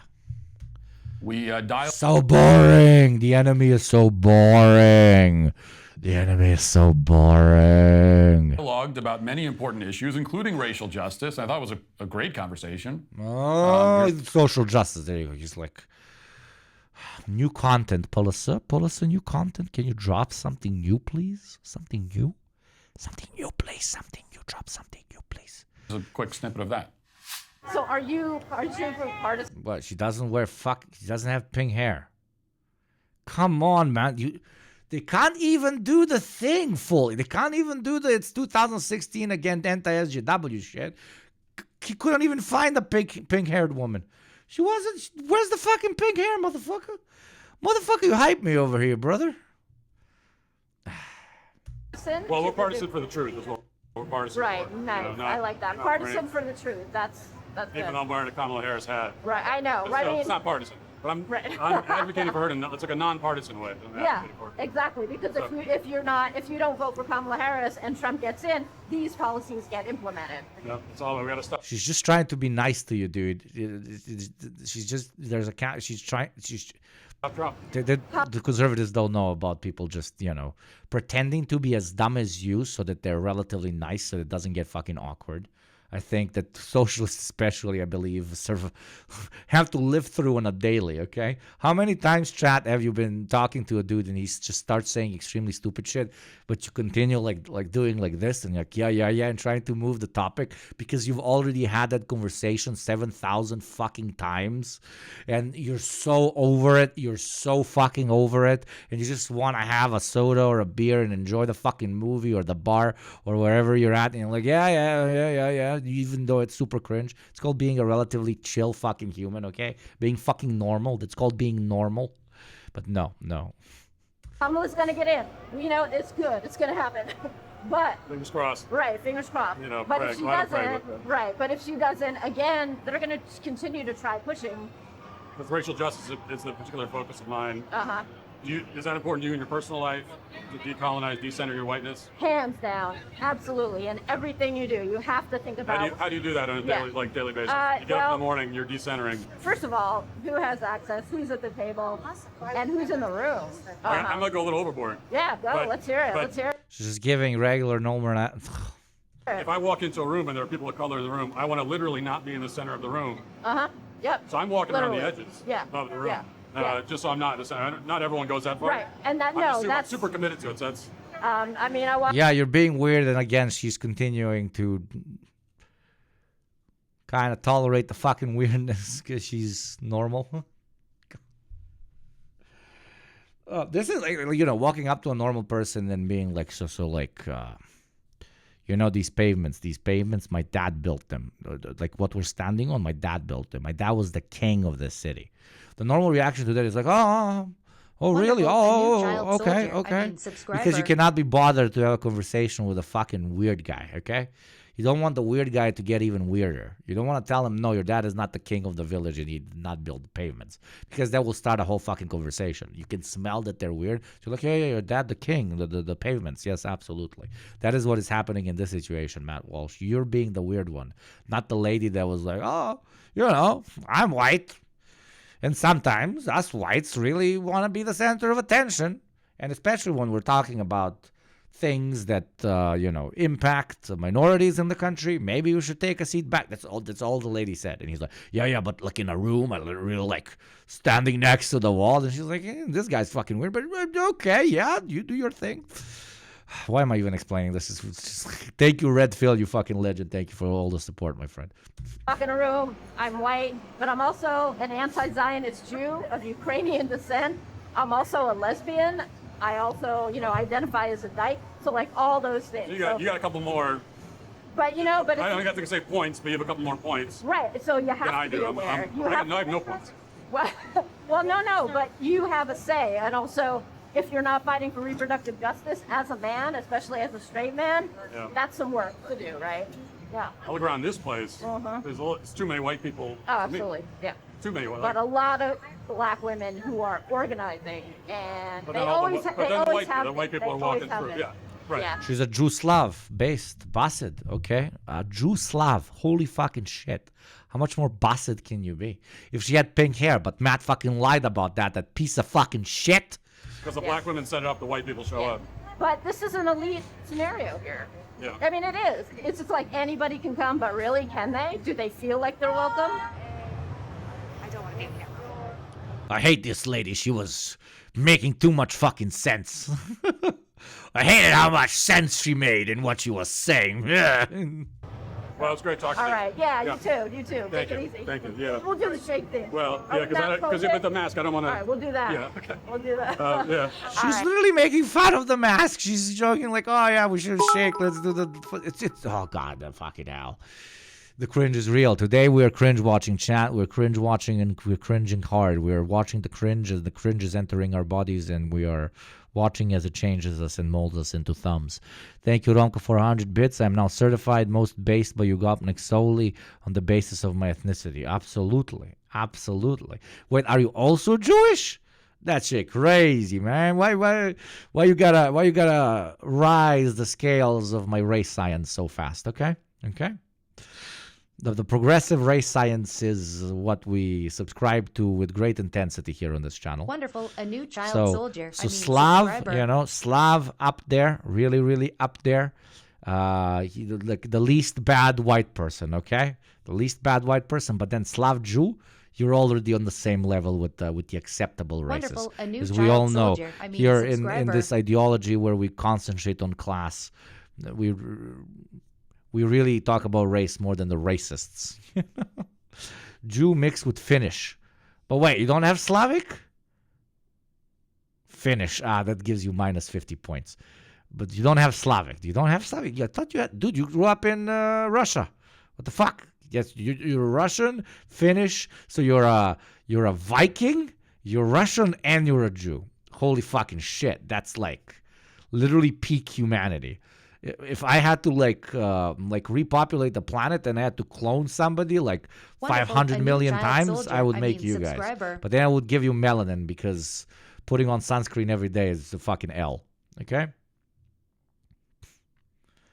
Gotta get some Slavic, yeah. Finnish are not Vikings, they're Ugro-Finnic. Just let me do my fucking LARP. Holy shit, my friend, don't take my race side. You're taking the race science very serious.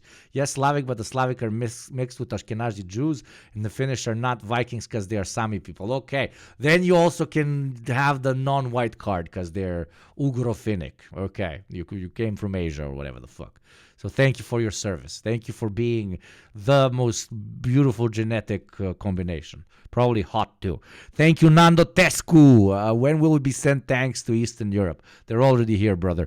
Thank you very much for the sub. Tekontal, thank you for the resub. And Drop the Daddy, baby, Drop the Daddy. Thank you very much for the sub, my brother. Yeah, we love daddies in this chat.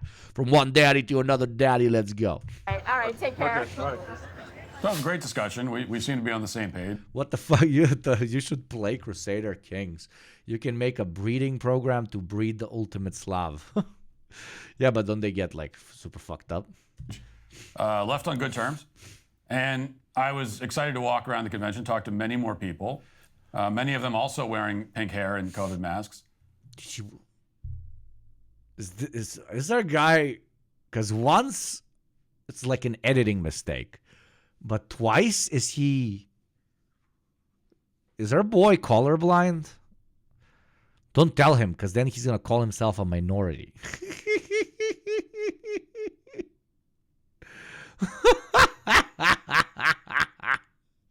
Why I left or right, I realized I'm actually a minority. I am colorblind. Matt Walsh, unironic take. I cannot be racist because I'm a minority. Oh, what do you mean? Because I'm colorblind.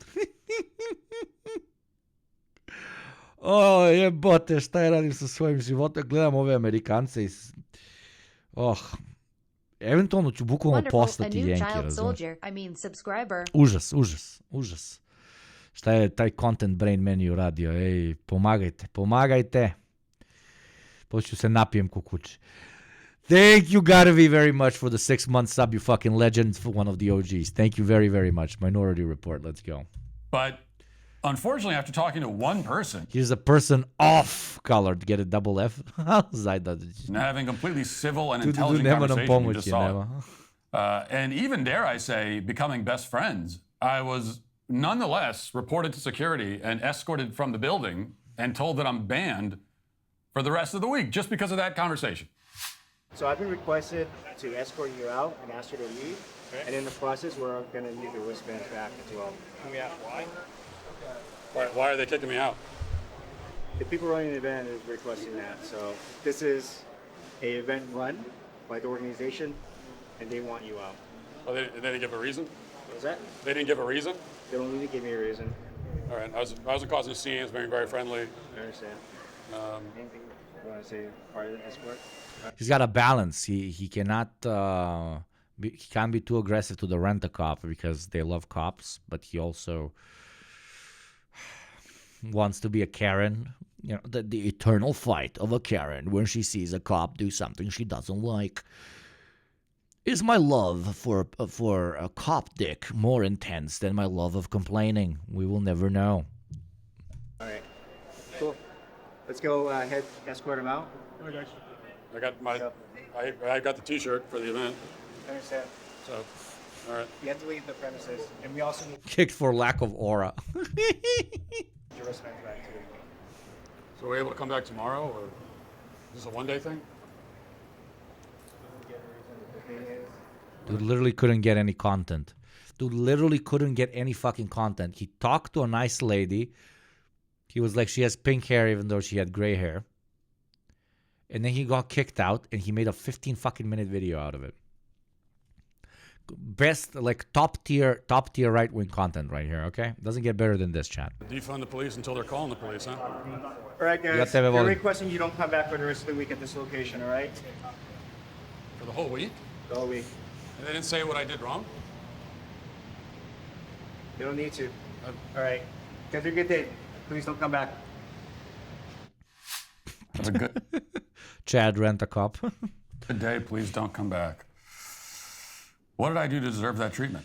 I came to Because you weren't invited to the fucking event, dude. Oh, Lord. learn, grow as a person and an ally. Instead, I was thrown out into the cold.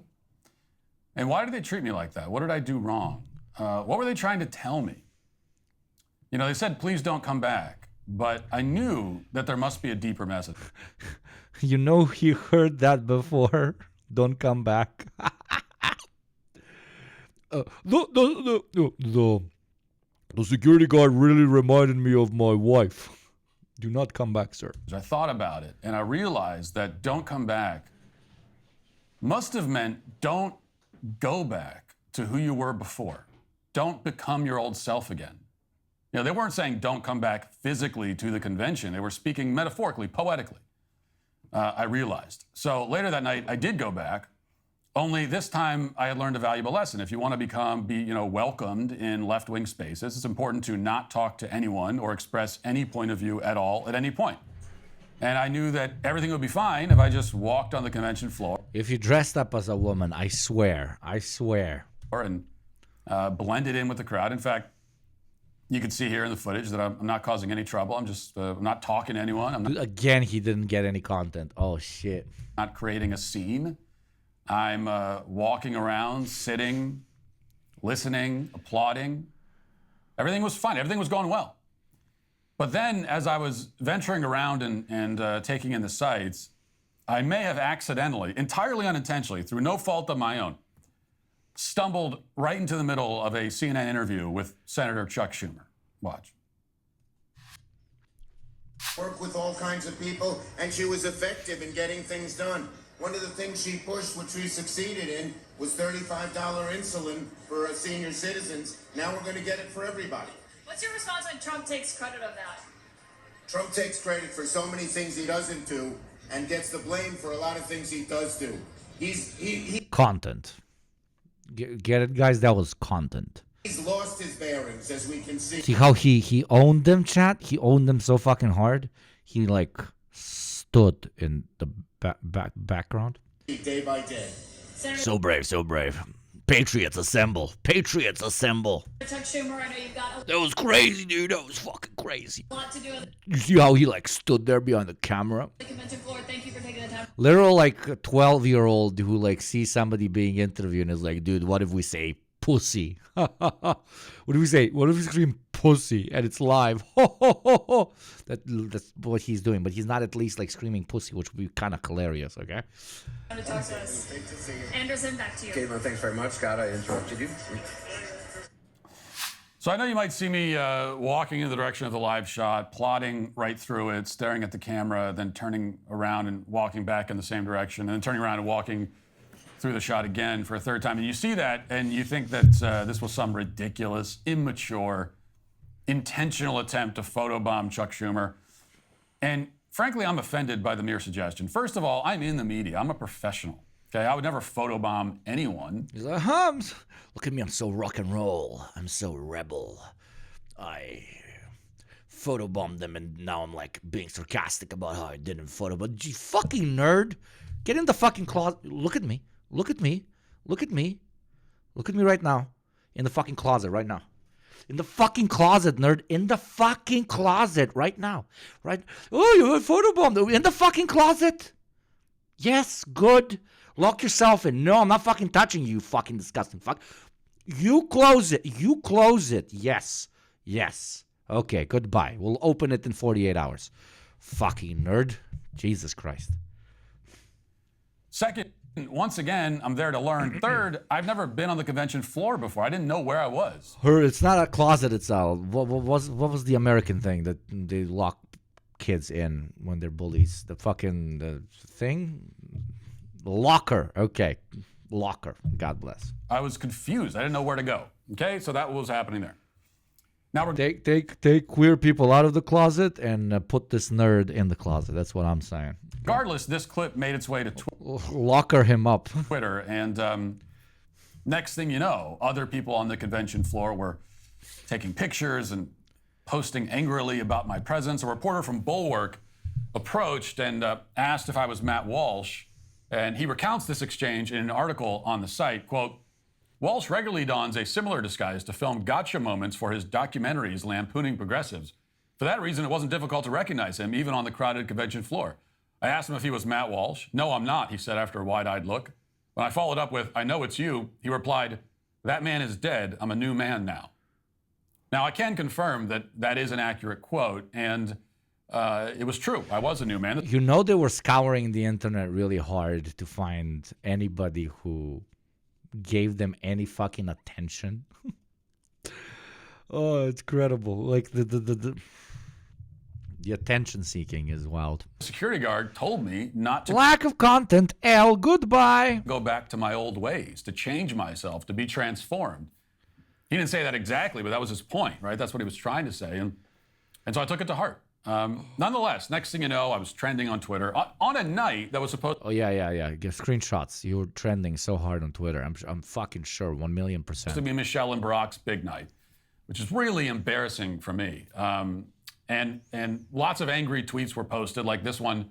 Fam, Matt Walsh is at the Dem convention. You did nothing. You went there, you talked to one nice lady, and then you stood around. That was your sketch. Peak conservative humor. I love it. I'm rolling off the chair, as you can see. I'm on the ground. I'm rolling right now. I'm rolling on the ground. You can see it, right?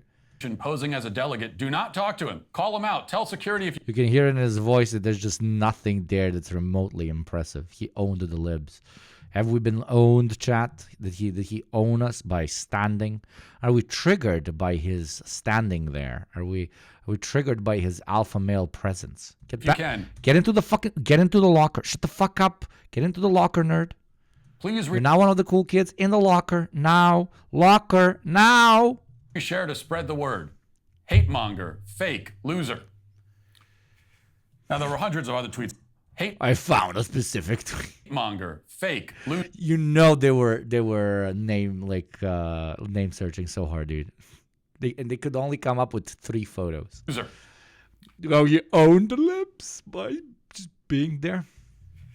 Now there were hundreds of other tweets along these lines, and the Democrats were frantically warning each other about me. They were on the lookout. They were terrified. My man bun was suddenly terrified. like the dorsal fin in Jaws. I was the monster from the deep, swimming through the crowd of people, and they were on edge. They were nervous. They were very unhappy to have me there. Yeah, and the outrage continued on social media long into the night, well after the event had concluded. Very popular, very important. And I have to tell you that you're a menace, Matt. You're a menace on the you're show. Terrifying. I left that night feeling defeated. All I wanted to do was learn and evolve and become a better ally. I didn't want any attention. It's the last thing that I wanted. And I didn't want to cause any problems. again, You don't get it. He owned the libs by buying a ticket for the DNC and attending without doing anything. It was impressive. certainly didn't want to draw attention to myself, or least of all my movie, Am I Racist, premiering September 13th. Tickets on sale at amiracist.com. So I didn't sleep much that night. I was tossing and turning, struggling with feelings of rejection. What are you so scared of to always wear a mask indoors? I wear it so that you don't recognize that I'm actually your stepdad. Would I ever be accepted as an ally? Would these people ever welcome me into their fold? That's what I was asking myself. Well, the next morning, I knew what I had to do. I'd already been kicked out and banned from the premises once. I'd been caught accidentally on national TV. I was trending. People were angry. They didn't want me there. That was clear. And I was going to respect that. I was not going to go back to the convention. So instead, my whole team went back. And they dressed in Kamala Harris gear, got new wristbands because the old ones had been confiscated by security, and spent the afternoon handing out hundreds of flyers to the people at the convention. I knew that I couldn't be there in person, but I still needed to get the message out. That's how committed I was. I needed to warn the convention attendees about the radical Project 2025 agenda. They might not welcome me, but I still care about them. I am concerned for their safety. So I had to let them know the truth about Project 2025 one way or another. Now, I had been able to hand out a bunch of the cards myself, as you can see here, the day before, but I wanted my team to pass out hundreds more. I said, go and get these hundreds of them, get them circulating all throughout the entire convention. Get a card in every person's hand. That's how important this is. And the cards all had a simple message. Jesus, I'm falling asleep, dude. He had no content. Give me content. God, dude. For a content farm called the Daily Wire, you really are not good at farming, brother. Which was visit project2025.com to learn the truth about Trump's radical plans for America. In fact, one of my producers, Ben, who also appears... He has a total of like 4 minutes of footage, dude. He spread over 16 minutes. In the movie, Am I Racist, premiering September 13th, had a chance to give a card to Don Lemon and was even interviewed about the website by Don. Watch. 2025.com and learn a little bit more about Trump's absolutely radical. This is what we're asking people about. You can't come in. No, but if you go to that website, you'll find out a lot more. Thank you so much. Thank you. Now, I want you all to go to project2025.com yourself to read all of this important information. But for your edification, I'll tell you what's on the site. And you can see it here. It's beautifully designed. This is cutting-edge graphic design, the most beautiful website that you'd ever find in 1997. And right in the middle of the page is a trailer for my new film, Am I Racist?, premiering September 13th. From there, you can click a link to find out about our next meeting. Riveting. I can't wait for the movie, though. Lots of content there to react to. So thank you. Thank you in advance, Matt Walsh, for making me some money. Page to buy tickets for the film. If you click where it says make a DEI-ference, it will also take you to a page to buy tickets. Most of the links actually just take you to a page to buy tickets. Although So if you funny. click the That's so audio funny. link, Now, depressionnow.com with Amy Badman. Let's watch some news. Let's see what the fuck is happening in the world. World War III, World War IV, World War V. Did you pee-pee or did you poo-poo? Amy Badman is here to tell us. depressionnow.com, brought to you by Amy Badman and the War and War Report. But before we start, Amy Badman, we must give you an ad pitch. You must choose ads or a bad man called Amy. The ad will play in 30 seconds for $6 a month for free through Prime. You can choose the bad man called Amy instead of ads. Thank you. To Democracy Now!, democracynow.org, the War and Peace Report. I'm Amy Goodman. United Nations Secretary General Antonio Guterres is calling for an immediate de-escalation after Israel and Hezbollah exchange heavy fire over the weekend. Early on Sunday morning, Holy shit, it's starting. Something does happen. 100 Israeli warplanes struck about 40 sites in Lebanon. Hezbollah responded by launching hundreds of drones and rockets at Israel. 3 deaths were reported in Lebanon, 1 in Israel. Israel described its attacks as preemptive, saying the raid was conducted to blunt an imminent attack by Hezbollah. But Hezbollah leader Hassan Nasrallah rejected that claim. What happened was an aggression, not a preemptive action. And if we were to assume this was a preemptive action, it left no impact whatsoever on our military operations today, neither on its missiles nor on its drones, nor on its fighters. We'll have more on this story after headlines. Human Rights Watch has accused Israel of arbitrarily detaining and Second best Hassan. Second best Hassan. torturing Palestinian healthcare workers.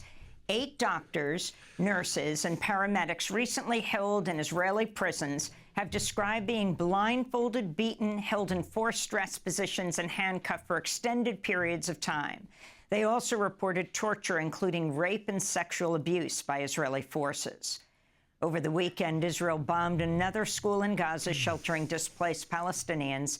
Meanwhile, on Saturday, an Israeli strike on home in Khan Yunis killed 11 members of the same family, including 2 children. This comes as Israeli forces have withdrawn from the Hamad City portion of Khan Yunis, leaving the neighborhood largely destroyed. Rescue workers recovered 16 bodies from the rubble. Residents say they have no safe place to go. We're a safe area. There is no safety. Where is safety? We flee every day. We get displaced every day under the rockets, under the bombing. I am alone with my little children. I flee with them every day from a place to another. I don't know where to go. They tell you about safe areas. Where is safety? Make me feel safe. Make the little child feel safe. We are tired people. It's enough. Have mercy on us. Hostage talks were held in Cairo, Egypt over the weekend, but a deal has not been reached.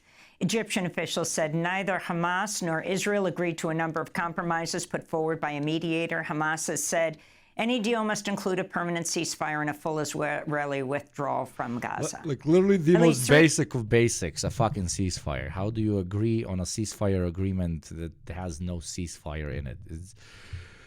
It's a fucking rehash of for 1 year. It's every single potential agreement being put on the table by the Western allied quote unquote forces is exactly that. And now the war is expanding. So great fucking job, Blinken. Great fucking job. The greatest fucking minister of all time. 3 people died overnight in Ukraine as Russia launched a barrage of drone and missile strikes targeting critical infrastructure, including power and water supplies across Ukraine. The attacks come a day after 5 Russian civilians were killed in a Ukrainian strike on the Russian city of Belgorod. Meanwhile, in the Ukrainian city of Kramatorsk, a safety advisor Welcome to Depression Now, depressionnow.com with Amy Badman. Working for Really living up to that name, Amy. Really living up to that name. the Reuters news agency was killed, and 4 Reuters journalists were injured in a Russian strike on their hotel on Saturday. Ryan Evans was a 38-year-old British citizen. In a statement, Reuters said, quote, Ryan has helped so many of our journalists cover events around the world. We will miss him terribly, unquote. The injured journalists are reportedly from Ukraine, the United States, Latvia, and Germany. 2 of them were hospitalized. Meanwhile, Indian Prime Minister Narendra Modi met with President Volodymyr Journalists Zelensky should never die in any fucking conflict zone. in Kyiv on Friday. Modi called I know for I'm peace saying fucking hardcore cliches here, but seriously. talks to end the war. No conflict can be resolved on the battlefield. The road to resolution can only be found through dialogue and diplomacy, and we should move in that direction without wasting any time. Both sides should sit together to find ways to end this crisis. In news from Iraq, 2 journalists were killed on Friday. Zelensky fucking falling asleep, man. Zelensky fucking hangover as a motherfucker. In a Turkish drone strike, the journalists Gülistan Tara of Turkey and Hira Bahadin of Iraq worked for the Kurdish outlet Shtark TV. A 3rd journalist was seriously wounded. Another journalist working for a Kurdish outlet was killed last month. Reporters Without Borders says Iraqi Kurdistan is becoming one of the most dangerous areas in the world for reporters. In U.S. election... It's kind of hard to keep up with Gaza when it comes to the murder of media personnel, so it must be a lot of dead ones. News, Robert F. Kennedy Jr. has suspended, though not ended, his independent presidential campaign and endorsed Donald Trump. The 2 campaigned together on Friday. This wasn't the plan all along. I wasn't doing this. There's the plan all along. I wasn't supposed to get all the fucking insane people, even more insane than Trumpsters, so that I can eventually push them towards the Trump campaign. This wasn't the plan all along at all. At all. Friday in Arizona. Kennedy's brothers and sisters have publicly criticized his decision. In a statement, they said, quote, "Our brother Bobby's decision to endorse Trump today is a betrayal of the values that our father and our family hold most dear." Okay, if motherfuckers talking like you're a fucking monarchic family. I mean, at this point, I do feel like it. The royal family of the U.S., the Kennedys, betrayed by one son who joined the Bolshevik Revolution, also known as MAGA. It is a sad ending to a sad story, they said. Robert F. Kennedy Jr. is the son of Robert F. Kennedy, a nephew of President John F. Kennedy, both of whom were assassinated in the 1960s. On Friday, the greatest thing that can potentially happen to this dude is so he gets whacked. So whenever people remember him in the future, they're like, oh, the other Kennedy that also got whacked, and not for having the most fucking stupid platform of all time. Donald Trump vowed, if elected, to launch a commission on presidential assassinations and attempts. Thank you, Romka, for 100 bits. Every 10th liter of fuel in Ukrainian tanks is produced by Lukoil, and they still even pay the Ukrainians for transfer of gas and oil. The war has been going on for 3 years, and the gas pipe has not been touched once. And these motherfuckers in our government are yapping about how this war is like World War II, and we are defending some shit. Imagine Stalin sending Hitler some of the Baku oil when Leningrad is blocked. Never change, Romka, never change. And they will also conduct a rigorous review of the... He will be known in history as the Kennedy with the brain worms. Yeah, the tough thing about assassinating RFK is if you shoot him in the head, he doesn't die because there's nothing to shoot. It's just vapid, empty space. Okay, he's unkillable. He has achieved immortality through the complete rejection of thought. The attack last month, but I tell you, I have never had more people ask me, please, sir, release the documents on the Kennedy assassination, and we're going to do that. Does anybody below the age of 80 give a fuck? In other election news, Kamala Harris's campaign has reported she set a new record by raising $540 million over the past month since President Biden suspended his re-election bid. Holy shit, the center wing of the American right wing is beloved. Harris and her running Stability, stability, stability, let's go. mate Tim Walz will launch a Georgia bus tour on Wednesday. Donald Ooh, thank you very much. Oh my God, Xi Jinping. The second I gave negative comments towards the Democratic Party of the United States, Xi Jinping came down from the skies and he said, you must have my big CCPP donation in your chat. Everybody say thank you very much, God. Thank you very much, God, to our great overlord and leader, the future president of the United States, the independent runner-up, the great representative of Deng Xiaoping thought, the truest form of Marxism-Leninism. Thank you, Xi Jinping. Make the Chinese empire spread all over the world and conquer the moon. For all shall be red, all shall speak Chinese, and every enemy shall be crushed under the boot of Hong Konism revisionism. Thank you very much, Xi Jinping, for the donation. Seriously, whoever gave the 10 fucking subs, thank you very, very much. Say thank you, Xi Jinping, for the 10 subs. Thank you very much. So continue to salute for 5 more seconds. Thank you, Xi Jinping. Thank you, Xi Jinping. And thank you, Xi Jinping. Xi brat moi. Xi brat moi. Oh, thank you very much. Thank you very much. Thank you, brother. Thank you, brother. Thank you very much. No, seriously, thank you. Thank you to the donor. Trump's Now I'm going to go piss. Man, why am I'm hydrating so much? Oh, I'm pee-pee. Golf resort in Bedminster, New Jersey is hosting a January 6th awards gala Wonderful. next A new week. child when soldier. Gala? Subscriber. They're hosting a gala in Gay Los Angeles. Okay, that fucking Joe Rogan thing kind of broke me, Chad. I think I'm kind of breaking.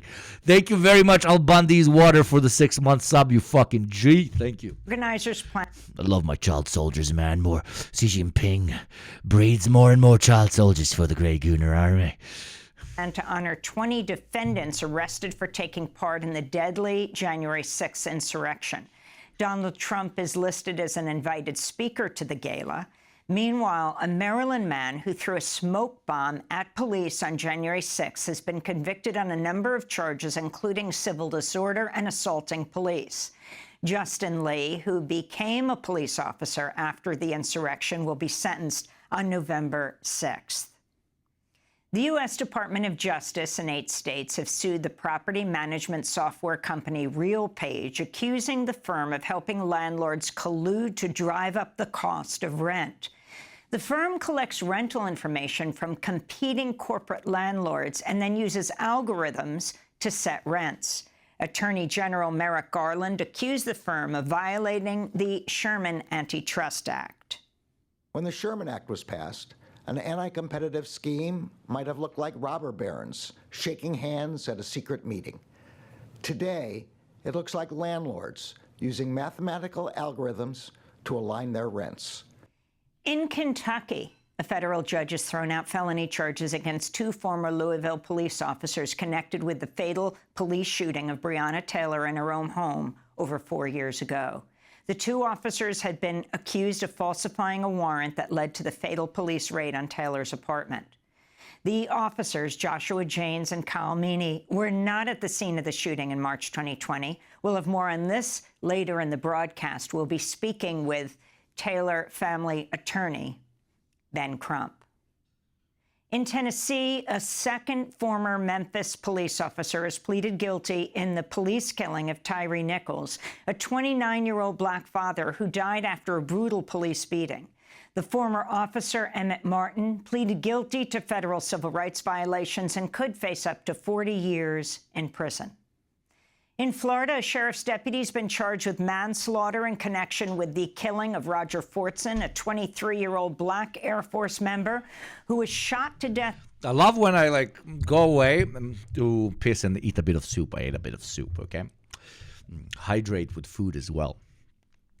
And I come back to Democracy Now! And nothing is like, you walk into the room and there's Democracy Now! Playing, and it's like the racial murder of the genocide will continue.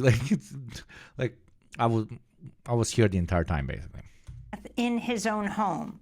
According to the Associated Press, former Okaloosa County Deputy Eddie Duran is just the 4th Florida police officer in the past 35 years to be charged for an on-duty killing. Fucking Christ. French authorities have detained the founder and CEO of the popular news and messaging service Telegram.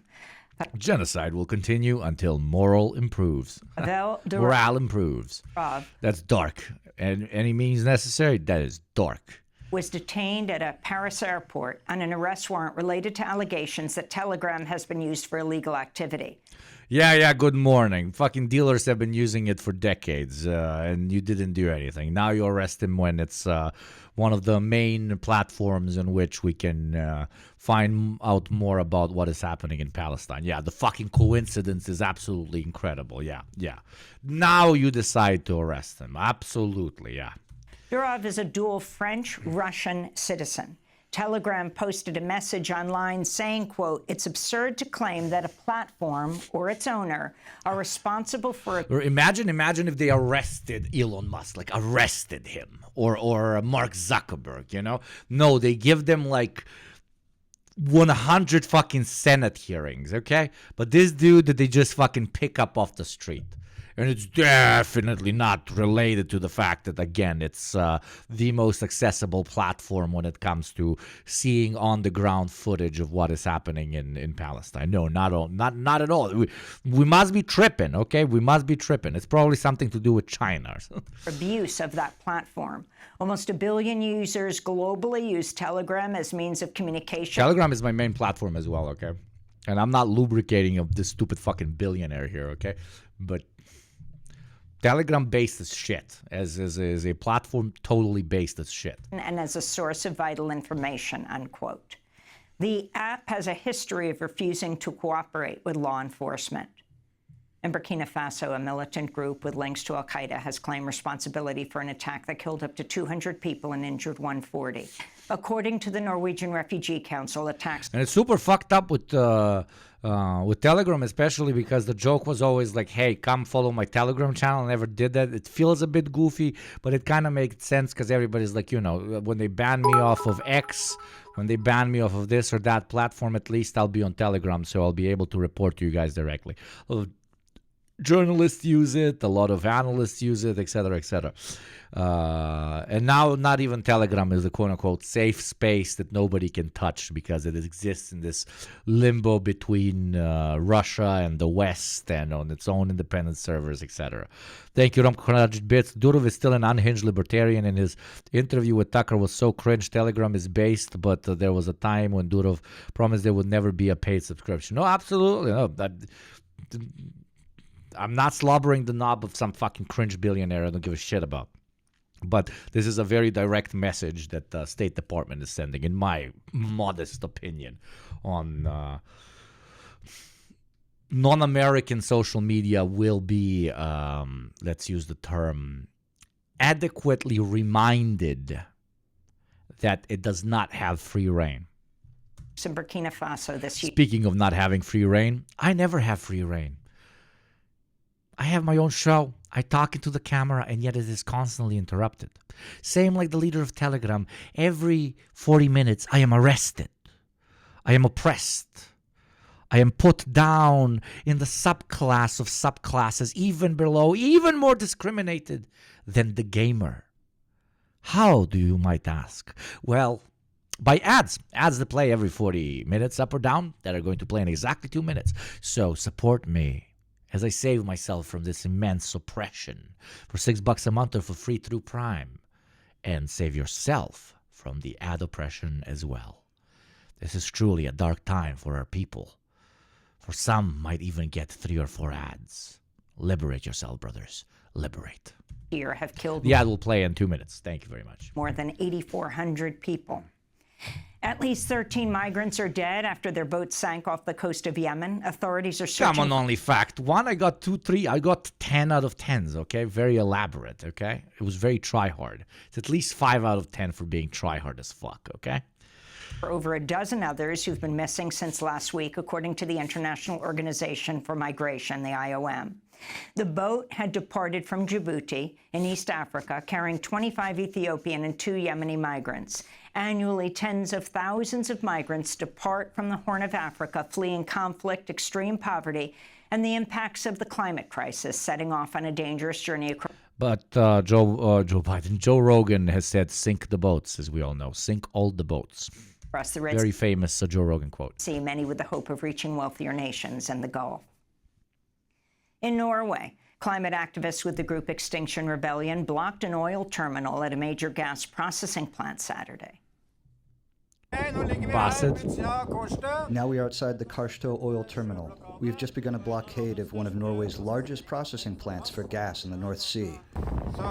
So we demand a plan for a phasing out of oil and gas production in Norway, because oil and gas are killing the planet and several billion people are in danger of losing their lives if we cannot manage to remain under the 1.5 degrees Celsius warming. Here in New York, dozens of feminist climate activists were arrested outside the Manhattan home of city CEO Jane Fraser. The action was part of Summer of Heat, a season-long series of civil disobedience targeting the funders of the climate crisis. And the Biden administration has been dealt a setback in its efforts to use the Civil Rights Act of 1964 to fight environmental injustice in Louisiana.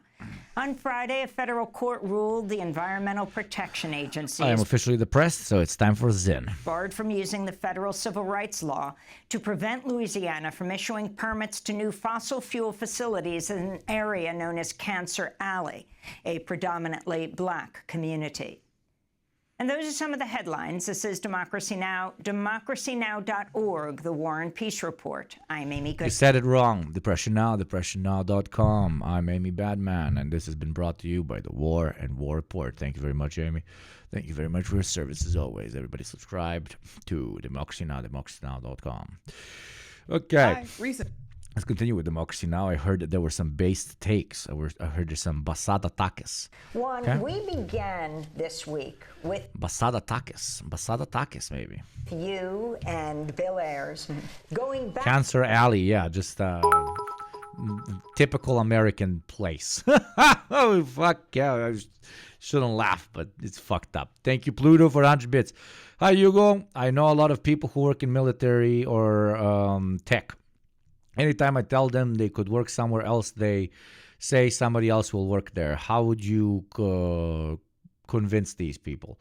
I mean, if they're comrades, it's good that they're in relative positions of power, even though the military is a bit extra fucked up, because then you're working in the actual extension of capital. But, like, there's no, I know it's cliche, but there's no ethical consumption or ethical jobs in capitalism. So that's where they're at. That's what they're going to do. Just try to convince them to minimize the damage or do as much internal sabotage as they can do by just not working as hard. I don't think you will be ever able to convince them to leave. And even if you were, like, what's that going to really accomplish? Because unironically, everything is a systematic problem. And somebody would just sit in their position in that particular place. So, yeah. Back to 1968. In tech, I guess, tell them to unionize. Talking about the protests of the time. And as we begin to wrap up, can you share your thoughts about this week? Well, you know, I think... But the military-industrial complex is some extra shit. I know. It's... yeah. One of the things that struck me most, it was the level, as I said, of choreographed mass spectacle of this convention that would be really... Yeah, I saw a TikTok of this. Yeah, this is the... Okay, let me... What is your opinion on the DNC, Yugopnik? Let me allow a smarter man than me to say what my opinion is, okay? Can you share your thoughts about this week? Well, you know, I think one of the things that struck me most, it was the level, as I said, of choreographed mass spectacle of this convention that would be really worthy of Leni Riefenstahl, the famous Nazi Hitler's filmmaker and propagandist, in terms of controlling the narrative that the American people receive of what the Democratic Party is about. We've seen that both the Republican convention and the Democratic convention show the two faces of American capitalism. On the one hand, with the Republicans, you have a party of white supremacist capitalism, of anti-immigrant xenophobia, of patriarchy, and of war on the working class. And now, this past week, we've seen the party of multiracial neoliberal capitalism, for a party that seeks a kinder and gentler form of mass deportation and border militarization. And one. Oh, hey, who's calling? Oh, yeah, the base department. They want to talk to you, sir. That is even more aggressive in the imperial policies of the United States than even the Republican Party, if you consider that. And both parties sort of having a disconnect with the rest of the world. I was stunned by all the chants of USA, USA, USA. Wait.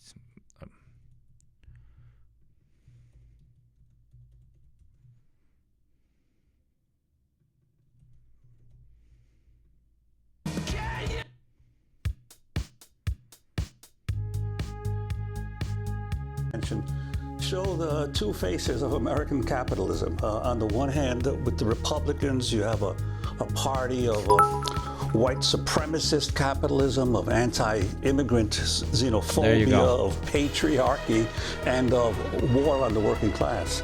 And now, this past week, we've seen the party of multiracial neoliberal capitalism, for a party that seeks a kinder and gentler form of mass deportation and border militarization, and one that is even more aggressive in the imperial policies of the United States than even the Republican Party, if you consider that. And both parties sort of having a disconnect with the rest of the world.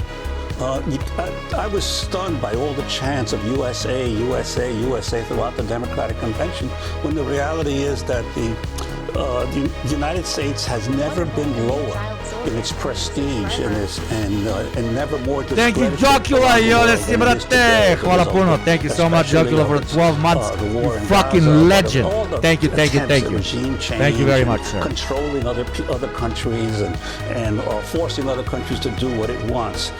And it reminds me constantly. I am making literal fucking Sigma edits live on stream, baby.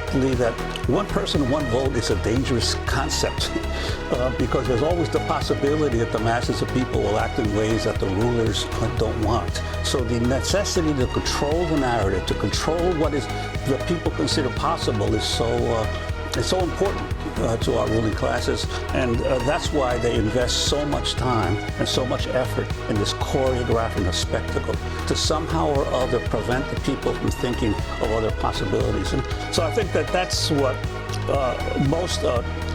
had most impact on me, and also the fact that the social movements have had impact. I think Kamala Harris's choice of Tim Walz was a direct response to the sense among this multiracial neoliberal wing of capitalism that they've got to somehow or other placate the masses of the people and bring the young people back into the fold. Placate the masses. And so I think they've attempted to do that. We'll see what happens in the coming weeks. But I think that the choice has never been clearer between the two forms of capitalism. And we'll see what the American people decide in the coming weeks. Your final thought on that, Barbara Ransby? I agree. I was nodding and amening as Juan was commenting. Yeah. Us too, Barbara. Us too. All of chat Wonderful. was A new child soldier. nodding and I mean, amening up in this subscriber. as we listen to it with Sigma music in the background. What's this clip? On the one hand, oh, you clipped it nice. Wait, you clipped it very nice.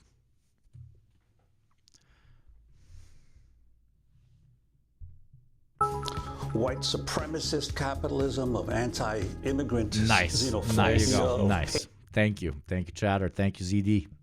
Sexy.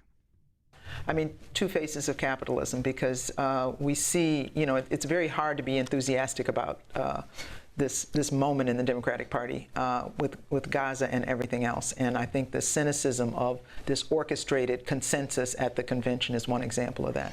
Well, we're going to ask you to stay for our second hour. We have a lot more that we're going to bring everyone. The historian Barbara Ransby teaches here in Chicago at the University of Illinois. She's going to stay with us. That does it for the first hour of our 2-hour broadcast. A very happy birthday to Democracy Now!'s Executive Director, Julie Crosby. We've been hosted this week at CAN TV, Chicago's public access television and media production facility that has run Democracy Now! For so many years throughout the greater Chicago area. A very special thanks to our CAN TV crew, Darius Hillman, David Tainer, Jason Bryant, Jeremy Fry, Jim Knightright, Rocio Santos, Imani Payne, Kenny Nelson, Alan Voss, David Greenleaf. How can she so perfectly pronounce all of those names and Amy still says Azerbaijan? Fucking legend. Thank you very much, Amy. Now let's continue this conversation about right wing, left wing, Kamala Harris, with the Wall Street Journal.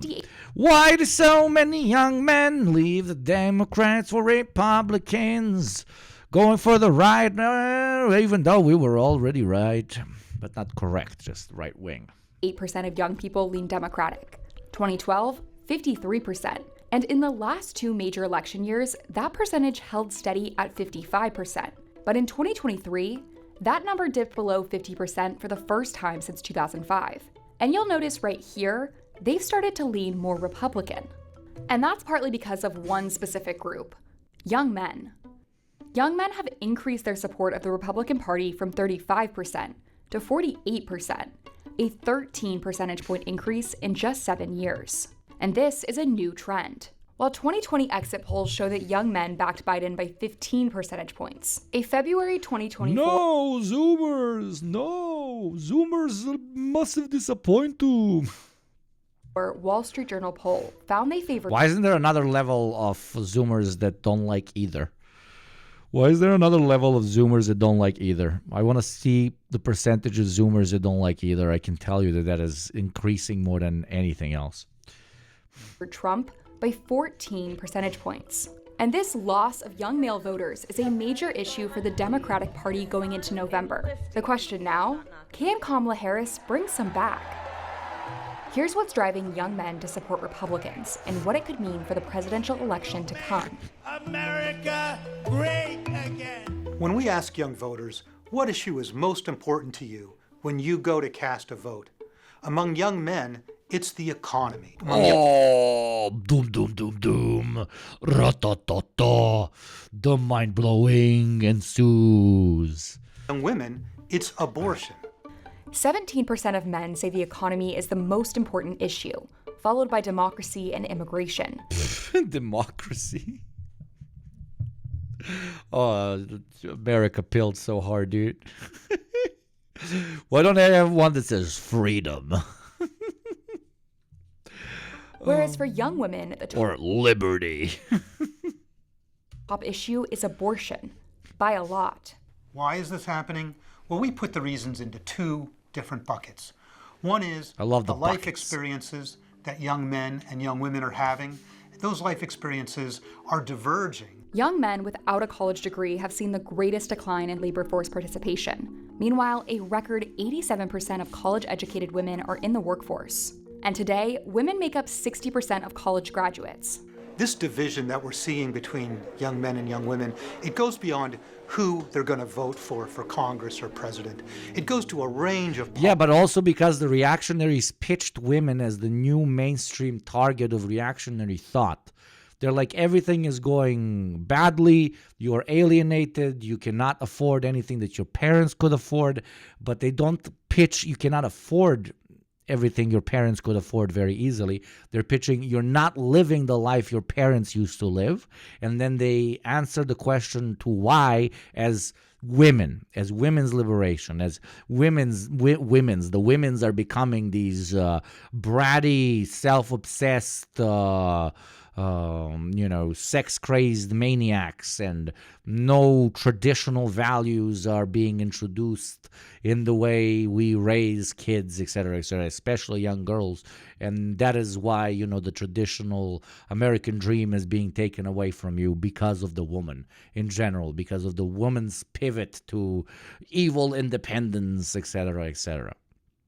That's one of the key reasons why the pitch isn't working that much on women, because the pitch is not being given to women, okay? That sort of pitch is not being given to women, while men are pushed away from women exactly through this reactionary dogmatism that introduces a whole swath of the population as the inherent reason why everything is going to shit, so that you don't concentrate on the economy. These are classics beyond measure, right? Policy issues. So then let's look at what the government is offering. The Biden administration has moved to forgive federally funded student loans. That affects young women more than young men. During the 2019-2020 school year. That's a weak-ass fucking argument, dude. That is so fucking weak. There's only there's a 10% difference in attendance. 49% of female undergraduate students took out loans, compared to only 42% of male undergraduates. And 66% of all student debt is carried by... But that's like looking at statistics by only taking one unit of measurement and not looking at the whole picture, dude. It's... by women. The young women favored forgiving student loans by 45 percentage points. The young men were about equally divided. I mean, that's a big difference. Meanwhile, young men support extending Trump's tax cuts by 23 percentage points, which cut the corporate tax rate and reduced some individual income tax. And now, because of our fucking idiots, dude. Fucking dumb fucks. tax cuts, you can keep more of your hard-earned money. But women oppose the proposed extension by 20 percentage points, a full 43-point difference. That's data that goes like this. Young men headed in one direction and young women in the other. That's a big difference. Data does not usually segment young voters that remarkably. This is something new. Shit. Which brings us back That's to interesting. this chart. That is interesting. 22% of young female voters say abortion is their #1 issue in this election, a key aspect of Harris's campaign. We trust women to make decisions about their own body. Only 3% of young male voters said the same. And young men and women stacked up differently on other issues as well. With immigration, Trump's policies are much more likely to be supported by men than women. Men support deploying troops at the border by 10 percentage points, whereas women Stupid schmuck, they're gonna deploy you, motherfucker. oppose this policy by 15 points. And when it comes to building the wall, one of Trump's key immigration policies, Because the women's want the brown boys to come over, yeah. men are only slightly leaning towards opposition, but women overwhelmingly oppose it. These gaps are hard to explain just by differences in lived experience, which brings us to the second thing that explains the gap between young men and women. What are the candidates and what are the parties saying to young voters? Donald Trump and the Republican Party are putting out a lot of messages expressly intended to appeal to young men. Donald Trump has gone to Ultimate Fighting Championship matches. Yeah, and because the dude pitches this sort of fucking hyper-masculine, I'm not just your dad, I'm also your boss, kind of, I am the alpha giga chad in chat, okay? Everybody give me VIP, yeah? And a lot of stupid dudes fucking go for that. It's so simplistic. He recently appeared on the podcast of Logan Paul. He went to a sneaker convention to sell his own brand of sneakers. We got to get young people out to vote. Because like young men are already alienated, especially if they're just entering the workforce. There's a smaller percentage of them that are graduating university. Their understanding of how systems work, how the government works, how the economy works, et cetera, just statistically lower than that of women. So they immediately are much more susceptible to reactionary thought. But it's not just that. It's also what I said previously, because there is an active PR campaign targeting specifically alienated men being pushed to the forefront by the Republican Party, which is addressing very real economic concerns by misdirecting towards this or that ethnic group, towards gender, towards all sorts of kind of reactionary manipulations on why life is going not as well as you thought it would. Where they're missing there, the Republicans, is by not targeting women adequately enough. Well, the Democrats are targeting women very, very well by talking about abortion, et cetera, but are not really addressing, working class, extremely alienated young men. So, again, Republicans are actually pitching a reactionary idea to young men, but are ignoring women to their own demise. Democrats are actually pitching a progressive social pitch towards women, but to their own demise, they are ignoring the men. Okay? That's it. These are audiences that are overwhelmingly male and overwhelmingly filled with young men. And it's a way that Donald Trump and his campaign have been saying, hey, young men. Because you literally got to be a young, dumb kid to be like, fuck, Trump is based. Like, and I'm with you. I'm on the same page as you. I understand you. Meanwhile, a lot of the messaging Republicans don't really have good policies to get women to their side. Exactly. From the Democratic Party has been towards issues that are more salient for women. When I am President of the United States, I will sign into law the protections for reproductive freedom. So what does this mean for November? Young women historically vote at higher rates than young men. But experts say that with a tight election, the Democratic Party will need to draw in as many votes as possible. The next challenge for the Republican Party will be figuring out how to turn these young male supporters into actual voters. Yeah, dumb young Zoomers. But unless they get them young, quite literally, reactionaries can't keep them for a long time, because younger people always tend to be far, far more progressive and ironically class conscious than the old fucks. So it's a short-term policy. It's not actually going to really, really pay off in the long run, in my opinion. But let's see how things develop. Trying to apply relatively rational, even systematic analysis to the U.S. Is something that you do at your own demise, because nothing fucking makes sense over there. See the Trumpy Trout ad? No. Oh my God, please. Trumpy Trout? Is that what I should search? Trout. Trumpy Trout ad.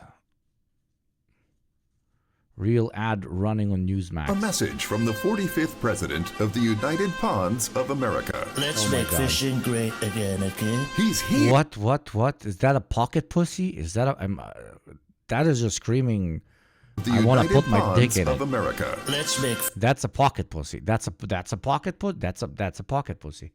fishing great again, okay? And this is posted by people that are pro-Trump. Is that what I'm hearing by Newsmax? Newsmax, really?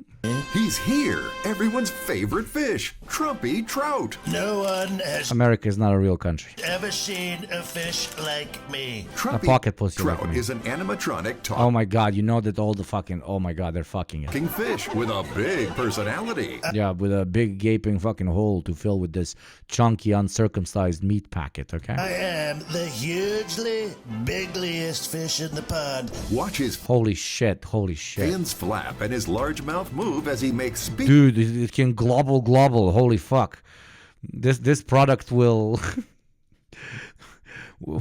We think that we need sex robots to destroy the future of monogamous relationships. No, brother. The Trump administration has already found the option. Hey, young alienated men that can't get laid or can't get a girlfriend or can't start a family, you do not need that.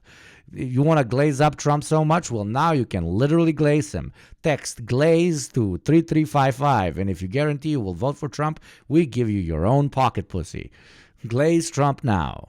Pocket pussy 3355. Text now. Speech after speech in high fidelity sound. Some bass, a bad fish, crazy fish, criminal fish. And not only can you fuck this pocket pussy, but it will talk to you in the voice of your supreme daddy overlord, okay?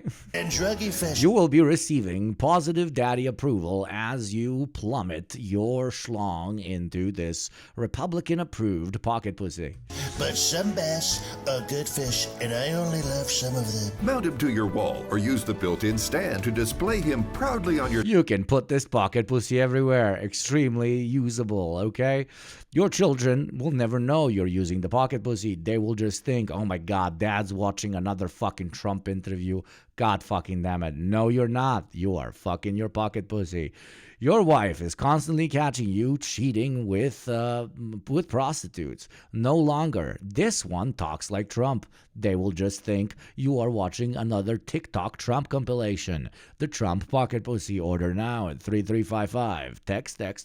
Your desk. Now you... We guarantee we will deliver pocket pussies to every independent white American. I mean Christian American.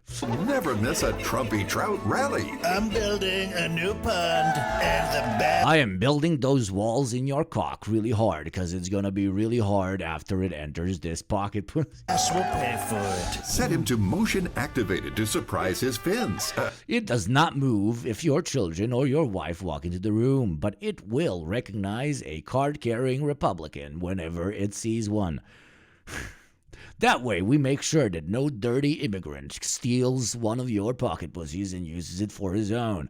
Because we don't want that, because it will probably extend the pocket pussy's girth, and then it will make it unusable for you. I mean... Get it? I'm saying that the immigrants have bigger dicks than Republicans. That was the joke. Hands. My fins are big. I have the biggest fins. No fish have fins like me. Or... I have the biggest lips. I have bigger lips than your wife. Turn him on and let his inspiring words delight the crowd. All the fish love Trumpy. You're welcome, Joe. They just love me. Catch Trumpy Trout for yourself or someone you love. Oh, they can try, but they can't. They just can't. Treat yourself to this limited... Treat yourself to this limited Trumpy pocket pussy. And you will get 2 packets of free Freedom Juice. Freedom lubricants made in America for Americans. Tastes like literal bacon. In addition, Trumpy Trout for just $59.99. It comes with your official Make Fishing Great Again certificate of authenticity. Dude, wait, they actually made this. They made a fucking pocket pussy that talks like Trump. This is absolutely incredible. I take everything back. America is the greatest land to ever exist. Jesus.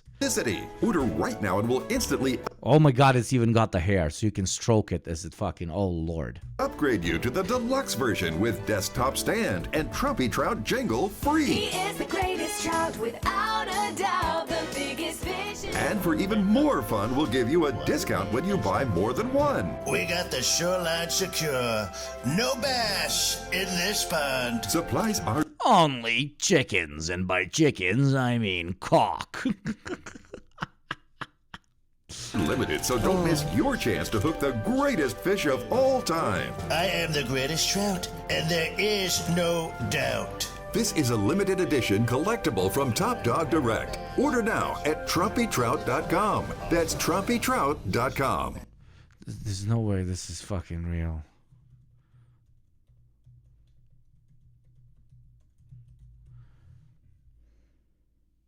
No, it's real. And they even made like the classic landing page. Holy shit. I am the hugely bigliest fish in the pond. I'm building the new pond, and the bass will pay for. Oh my god. All the fish love Trumpy. They just love me. 60-day money back guarantee. You know a bunch of dudes are going to fuck the shit out of this and then ship it back. Holy hell. Order it and fuck it on stream. That would be fucking awesome. I'm not lying. Big personality, more like big fucking thick lips, brother. High fidelity, feels just like Trump's mouth. Versatile display, you can use it at any angle. Motion activated, only card-carrying Republicans can use. It will protect your children. Perfect gift for your husband, as long as he's a card-carrying Republican Party member. Trumpy Trout, because just calling him Trump will feel like incest, because nobody wants to fuck their adopted dad. Size 12 by 12 inches. So if this whole thing is 12 by 12 inches, then this thing is probably, the mouth is what? 3 inches? Probably 3.5. Yeah, that will do for Republican voters. No, that's massive for Republicans. That's fucking huge. What's the depth? Doesn't matter. It's Republican voters. Oh, Lord. I'm done with the sketch. Oh, God. Hope you enjoyed listening to that. You didn't. I know. Not going to have fun with this one. We're not going to have fun with this one. It is what it is. But the online left is cooked. I love being cooked. Extra rare, very bloody. Can't have fun all the time. I wrote a script for this. I'm looking right at it, but it feels inadequate. It feels like something that's going to require a longer follow-up video, but it also feels like something I've talked about so many times. It's just frustrating. Please adjust the title. Thank you. So everybody knows that Joe Biden dropped out of the presidential race. And that Kamala Harris took his place, and we've seen a very surprising shift in attitudes toward electoral politics from a lot of online left-leaning, starting at just general liberals going further left attitudes since Kamala came to the forefront. And that's created an interesting and concerning and very volatile conversation around what leftists should be doing in this American election. If you ask me, the gap between what to expect in a Kamala Harris presidency and what to expect in a Joe Biden presidency is not all that big. And if you were resigned to not voting for Joe Biden on the basis of certain principles, history tells us you probably should feel the same way about Kamala Harris. However, Kamala is not Joe Biden. In 2020, she ran left of Joe Biden on pretty much every issue. And if we take into account her time as a senator, she'd overall have one of the most progressive records for an incoming president in American history. Now, let's be clear, the bar is in hell. We're not talking about anything radical, world-changing, or even status quo changing. The bar is the beach right next to the sea, okay? That's the sea level of the bar, okay? You don't even need to jump to get over the bar. You need to step. But, you know, the most basic bar is what I keep telling my fucking viewers is don't kill kids. Please stop killing kids. Stop killing kids. Yeah, that's it. That's literally it. Ceasefire now and okay, fucking whatever. Give you a fucking meaningless vote, whatever. From her record, but she at least seems to be flashing signs that she might be amenable to being pressured from the left, which Biden showed himself to be pretty much immune to. So for those of you who feel like the removal of Biden from the top of the ticket is something to respond to, like that is a reasonable way to look at things. That said, these two demonstrably true statements of non-committal that I just gave will be enough to get certain people very mad in the comment section at me. It's just the nature of online political discourse, especially right now, as so many of us are far too invested in what voting means here in the States. It is a dumpster fire right now. To be specific, I'm speaking to the real significant animosity toward black liberals who have gotten energized by the sudden emergence of Kamala Harris and the corresponding criticism from white leftists and now folks from the Middle East who see this as a portrayal of various causes. And the CIA and holy shit, it's cooking time. It's cooking time. Yeah, I'm sure everybody fucking noticed. And the State Department really fucking noticed. This is like a perfect just pitch that unless you support her, you're de facto anti-black. It's mwah, it's a mwah, it's a mwah. And then to get infighting between American Muslims and also Palestinians in general all over the world with black liberal voters, mwah, mwah. The CIA is fucking erect. Just counterintelligence, counterinsurgents forces, woo, they have got us cooked right now. We are down bad. So I want to be clear, while I tend to agree with the overt leftists in this conversation, it's also very true that you're not about to talk to black folks any type of way online and think that that's going to go over well. I've noticed how many black folks my age and younger have gotten charged up for Kamala Harris. It's starting to remind me of Obama in 2008, which is wild because this is not how we're feeling about Kamala in 2020, or to be honest, the last 4 years. The fact that she's been able to suddenly emerge as this superstar for the Democratic Party and admittedly has been running an effective campaign, it is mind-blowing. It's kind of scary because Kamala Harris was the first person to quit the campaign in 2020, but somehow she's effectively running the exact same playbook that Obama did in 2008 and is working as if we don't know what Obama was by 2016. And this is not good. That little drone. It's not good for a lot of reasons that I don't want to get into on the B-Sides video, but the reality is the not goodness of it is going to be very hard to explain to liberals and black liberals alike, period. Especially, and let's be honest, if you are not happy. Basically, what he's saying is those are lost. Those are already lost. They will vote for Kamala. You achieve nothing by trying to pitch a more class-conscious perspective to liberals and black liberals in general in the U.S. because they're completely sold on Kamala, okay? Having real conversations with black people and have not been doing that at any point in time up until this point. As a person who was a hardcore Obama fan in 2008, I can tell you there was nothing you could have told me in that moment that would have changed my mind about Obama at that time. At best, you'd have been ignored. At worst, you'd have been cursed out, which is, I think, what's happening to a lot of white leftists online.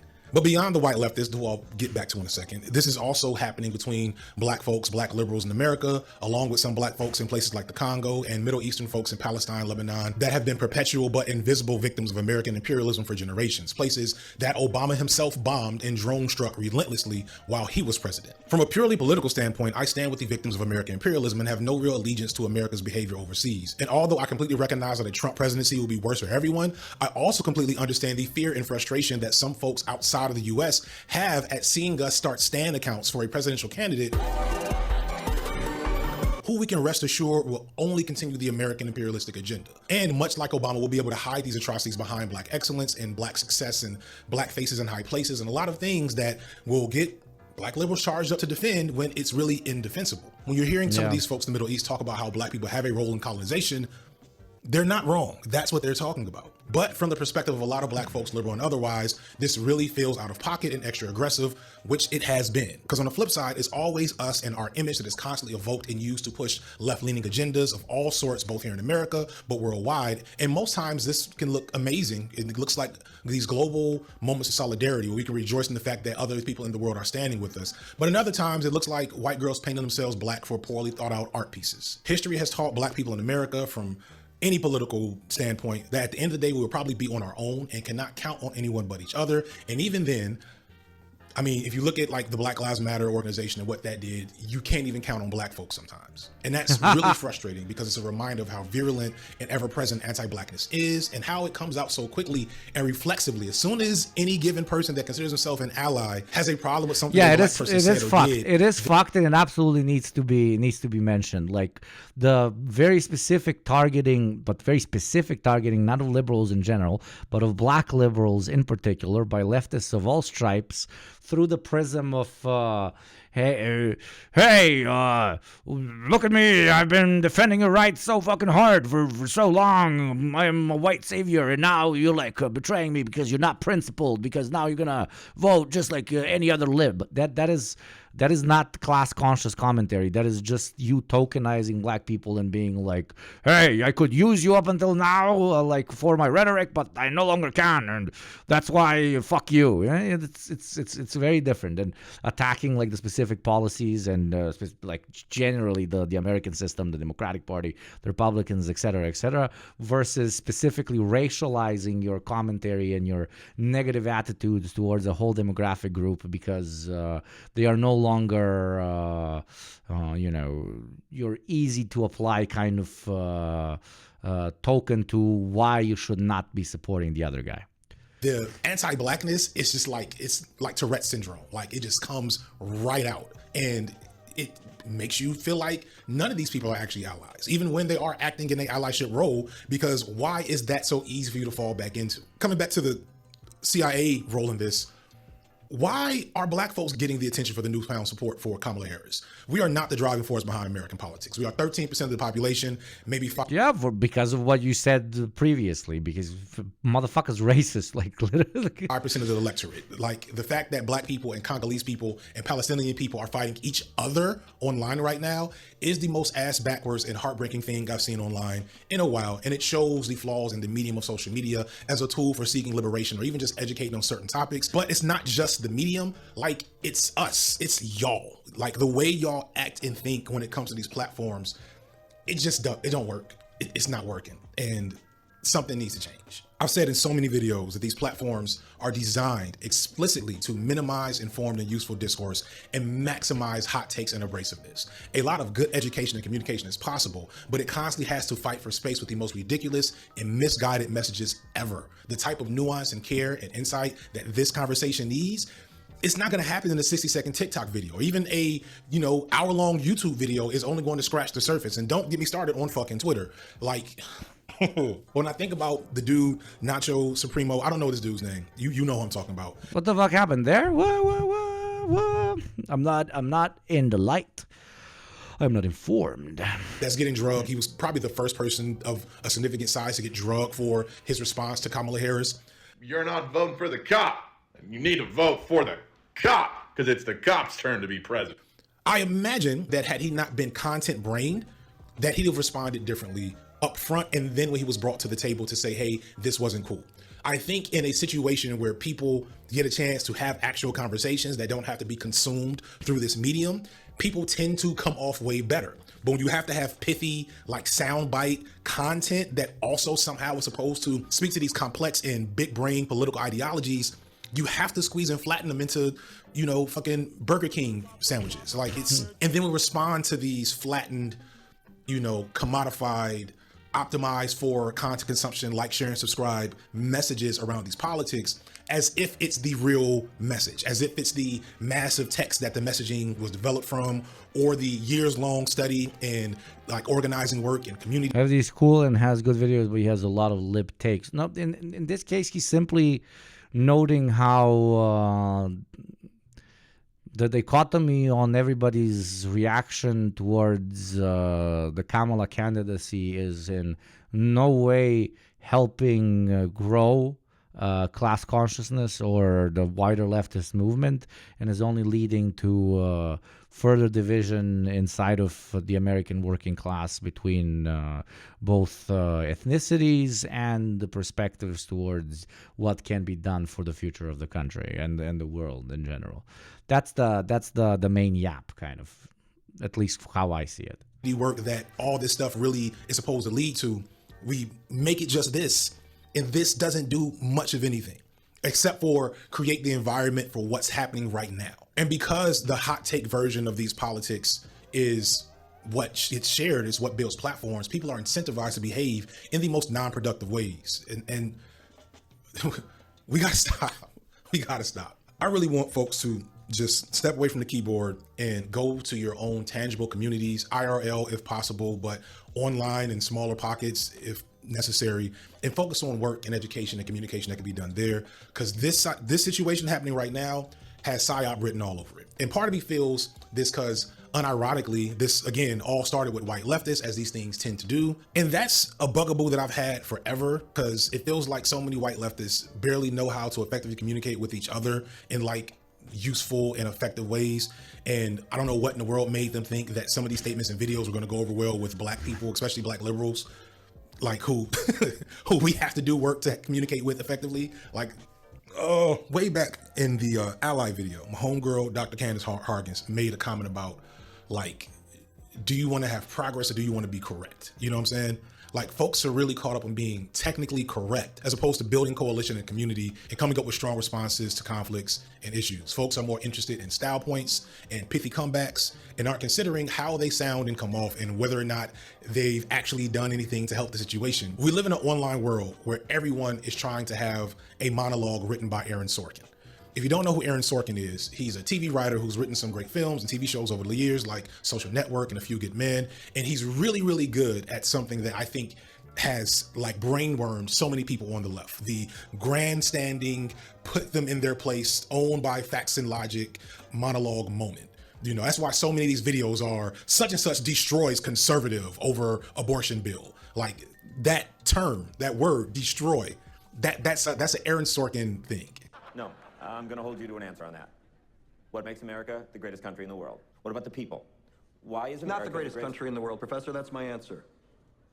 Let's talk about... Fine. Sharon, the NEA is a loser. Yeah, it accounts for a penny out of her paycheck, but he gets to hit you with it anytime he wants. It doesn't cost money. It costs votes. It costs airtime and column inches. You know why people don't like liberals? Because they lose. Sorority girl, just in case you accidentally wander into a voting booth one day, there's some things you should know. And one of them is there's absolutely no evidence to support the statement that we're the greatest country in the world. We're 7th in literacy, 27th in math, 22nd in science, 49th in life expectancy, 178th in infant mortality, 3rd in median household income, number 4 in labor force, and number... Like, specifically, not definitely him, right? Because I think that's just the nature of some of these conversations. But the goal of having your Aaron Sorkin moment has made people stop being empathetic and effective and clear and concise with the issues and things we're trying to communicate. And we don't know how to talk to each other, but we do know what it feels like to get a standing ovation for having the best, strongest, most conservative, destroyed, got wrecked comeback that you can muster. Moments like that make for excellent TV, and they're cathartic. When an issue or topic is bothering you and someone who you see as intelligent and witty and well-learned can like nail the issue and nail exactly what you're feeling, that's cathartic. You want to hear someone you trust break something like that down. I get it. I'm good at this job for a reason. But you forget, people are forgetting that after you finish clapping at the awesome way that I or some other talking head broke down the issue is still there. And it's quite possible that what I said or someone else said hasn't brought us any closer to addressing Pull out that content issue, brain. especially if I spend more time being glib than being an effective communicator. I've said so many times, and I'll say it again, the forces behind these mediums do not care about anything but engagement. And if you do not resist the urge to engage and share rage bait, you are doing harm. You're doing harm. You're making things worse, possibly spreading that, in fact. The concept of leftist infighting is somewhat silly, and it's a meme because we should always be like having conversations that will sometimes lead to conflict. I get where we disagree. And I know more than a few leftists that I wouldn't trust to do much of anything in any situation in my personal or like community life space. But I've learned that making content around that is just as bad. And so like, here's a final nugget, maybe something to help folks recognize the difference between conflict and disagreement versus like world defining battles that some find themselves in online. Listen closer to this. Being a leftist is not a marginalized identity. It is not who you are. It's what you believe, it's what you're trying to bring to the world, but that is not you. When people say I'm a leftist, it shouldn't be describing the whole of your personality and like humanity. And for some of y'all who I see as the biggest perpetrators of some of these problems, being a leftist doesn't make you stop being white. The aggrieved energy that some of y'all move with is within this space, and the way y'all operate, the way y'all talk to people. No! The defensiveness when you're called out or even called in. The absence of just self-awareness and critical thinking and the things y'all say to motherfuckers in the comment section. Y'all need to chill the fuck out. And shut the fuck up. It's not good. Stop. Let me and other people who are connected to this black liberal space handle that. You all do not, unless you know them folks for real, unless you're gonna have a conversation for real, you might want to avoid making content about it or expect to just throw oil on the fire. What I'm trying to get at is that some of y'all argue and respond to disagreement and criticism with the same level of tact and decorum as like the Barbs or like NBA Twitter. No. Oh my goodness, Valentine! Or weebs arguing about anime. And this shit's way deeper than that. And I just need people to have more self-control so that we don't have black liberals and Palestinians being the face of this conflict for a week. That is a tragedy. Black youth are dying in the streets. Black women are dying during childbirth. Americans everywhere cannot afford housing, healthcare. Trans kids are dying through stigma and marginalization. Congolese children are dying from pestilence and having to be ousted from their homes. And Palestinians. Jesus, Shatters, you're kind of missing some of the points that FD is making here. Okay, the point. Put as simply as possible. I mean, I made a whole fucking video about the funnel. Okay, there are different demographics and different types of people that you push further left in different ways. There's people with differing perspectives because of their different material conditions and their different upbringing, their different cultural norms, etc., etc. But let's concentrate specifically. There are people on different levels of the funnel when it comes to how elevated their political understanding of how things work is. So, you start from random apolitical people, liberals, conservatives, etc. That is the starting point. Those people are not even in the funnel from the get-go. Then you eventually spice them up with some social democratic talking points, some progressive talking points, etc. You get them in the funnel, and then you start pushing them more and more through the funnel, with the goal of that whole story being allowing them to reach class consciousness. The main thing you should never do inside of the funnel, which is what in that video of mine I call so-called tumors, is punch down or punch up in the funnel, okay? These are people who are, either political activists or political content creators or even organizers that want to keep people on their level of the funnel. Okay, they want to keep people on their level of the funnel because of different material interests or because of power, etc. What is happening right now, and what FD Signifier specifically is criticizing, is people either punching down, punching up inside of the funnel, but towards in a manner through which they are not helping those people that they're punching. In his case, down. More liberal thinking minorities in the states. That is in no way helping push them further up through the funnel. Okay, you're not contributing to the radicalization process. You're not contributing to helping them reach a more class-conscious view of the world. That's it. That's the whole fucking pitch. You're fucking with the funnel by talking to people who you don't really understand, and therefore moving them further away from leftism as a concept, because they're just, when it comes to black liberals, they're just like all the fucking whites are the same, even the white leftists are the same. I don't want to engage with this anymore. And that is why it might need to be left to black leftists to properly communicate to the let's vote for Kamala because she's black and she's going to give us more representation as black people in the country. That's the whole fucking pitch. Just you are not misusing the funnel, you're just fucking it up. Okay, you're acting like half of those fucking Twitch streamers that are constantly punching up in the funnel by saying, oh, the fucking MLs are insane, oh, the fucking anarchists are insane, stay here in my market socialism thing or whatever the fuck. Well, to an extent, you're doing a very similar thing by talking to an audience that you do not understand in a way that nothing constructive can actually be brought forward. That's it. That's the whole fucking thing. It's not your job to shout at black liberals. If you're white, there's white people you can shout at. To an extent, that as well. Yeah. That's basically the pitch. It's just strategically unsound. It just is. You can't have the same pitch for class consciousness to a guy that's a freshly college graduated dude from Wisconsin, and the same class conscious pitch to a guy trying to cross the border to get into Greece from Turkey as he's running from Syria. Okay? Different material conditions, different pitches. Certain people are going to be better at pitching in particular groups because of their own previous experiences, which inform the pitch that they're pushing. Let them do their pitch. You do your pitch to the demographics and groups that you believe you understand, and we all slowly elevate everybody on the funnel.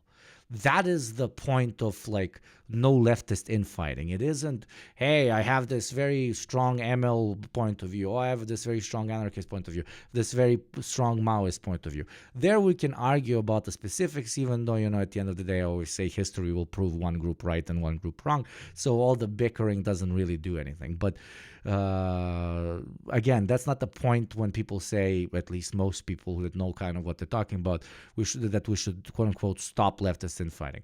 By the more progressive perspective on stopping leftist infighting is just simply minding your own fucking business on how you're developing the funnel, and let other fellow communists who appear to know what they're doing also farm their own funnel in their own way. The fact that you don't understand what they're doing does not mean that they are not that they don't know what they're doing. That's it. That's literally it. That's literally it. It's that simple. Thank you, Will Tokes, very much for the sub. Thank you, brother. What if I'm a better leftist than them and I want to win the leftism? Yeah, that's a great joke. That's exactly the fucking meme, because people treat it as a competition. They treat it as he said, to outdo the conservatives in the Great War, to own absolutely fucking everybody. White Bernie Cat leftists will blame black leftists ASAP when they need a boogeyman. They did immediately after each of the last two election losses, and they use that to rant at black people about what their interests are as if they don't know what it is. That's it. Yeah. When we're talking about black Americans specifically, you can use that example. But again, just to make it as simple as fucking possible, people are very different. Yes, you can group them, but people are very different. And there is never going to be one exclusive pitch to everybody that's going to work. That's why you gotta let other left-wing influencers, political leaders, etc., do their own thing in their own communities because they know those communities better. And you take care of yours, okay? Stop looking left, right, above, below. Have your own group. Your family, your direct community, your political organization, your online space, and focus on that. Focus on radicalizing that. And let other motherfuckers do their shit. No fucking shooting your foot and anybody else's foot. Because it makes no sense. It's just not practical. Okay? It's not about who's more right, who's more wrong. It's having a multifaceted, multi-front approach to, let's be honest, what we're doing here, fucking propaganda, okay? That's it. That's it. That's it. It's that simple. It's that fucking simple. There's ways to call people in rather than calling them out if there isn't a reason to disagree materially. If we are ultimately trying to create a mass movement, then there's short stack goblin discourse. Yeah. Leftists have different ideas, but we are nowhere near the point where the differences matter in any way. Yeah, here we're not even talking about the difference in ideas. Not even talking difference in ideas. Here we are talking about different approaches on how to pitch the same idea to different groups. That's it. Do you know when you're selling a fucking product in a successful large corporation that I worked in, something as simple as a fucking diaper or a joystick or the new type of IKEA sofa, okay? Something that simple, not something complex as a whole ass fucking worldview. There are 50 different, completely different marketing campaigns for 50 different groups that are being developed. That is for selling something as simple as a fucking sofa. And you're telling me that when selling a worldview, you want to have a one-size-fits-all? Are you fucking insane? No. So while, oh my God, the way we sell a sofa, for example, if you're Mike who only cares about comfort, and you really care about sofas, but only from the perspective of comfort. You fell in love with sofas because they're comfortable. They're more comfortable than wooden chairs. And then, who are you supposed to talk to? Other people who care about seating comfort when you're pitching them the ideology of the sofa. I can't make this more fucking dumbed down. Okay? Concentrate on talking to fellow Mikes who are really into comfort. And that's because why? Because you will know how to talk to them. Because you will know how to talk to them. The other guy who's into sofas because they like to lay on things and they are no longer chair pilled because they tried a sofa, now they can lay. They need to be allowed to pitch to people who like to lay on their chair, which is now the big sofa. Okay? The two can exist at the same time because what's the point? The point is to get more people to buy sofas. In our case, the point is to get more people to embrace a more class-conscious view of the world, to look at things more systematically. Or, to be LARPers here, to be Marxists, etc., etc. That's it. This is the first time that my chat is infighting at such incredible levels, Thank you very much, NeoRig, for the resub. I'm comfortably sub 4 months to the Yugopnik broadcast. Yeah, brother. Thank you, Ronka, for the 100 bits. Honestly, it's sometimes enough to just debunk bullshit myths like Papa Stalin Gulag cult of personality Vuvuzela. Not even always necessary to propagandize directly. Yeah, nobody propagandizes directly. But that's what I'm talking about. Certain audiences will give a shit about Stalin Gulag Vuvuzela. Other audiences will absolutely not. So if I make, my funnel all about USSR history, let me do my fucking thing, because there's people who are going to jump on the socialist train because they really fuck with the Soviet Union. You don't fuck with the Soviet Union, or you don't think that's the right approach. Okay, but you do your thing. Don't constantly piss on the guy that's developing a different funnel. It's just so simple. But no, let's be content-pilled, content fucking brain rot, and let's just fight amongst each other because that garners larger audiences. I could have done that fucking eons ago.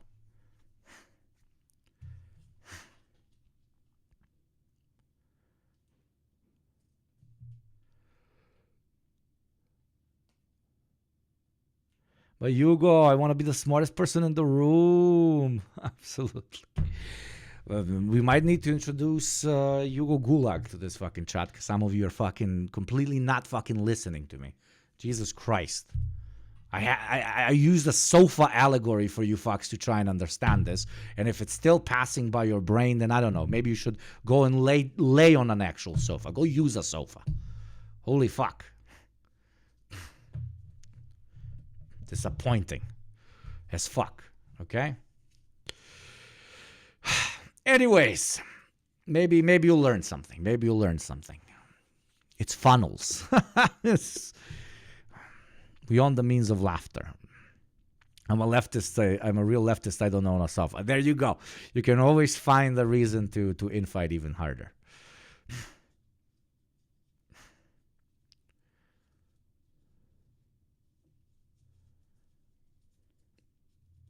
Gotta read No Way Around It. Yeah. But even that is not gonna work on everybody. Not everybody's gonna sit down and read, dude. People can't read a fucking pamphlet. They pass out. They fall asleep.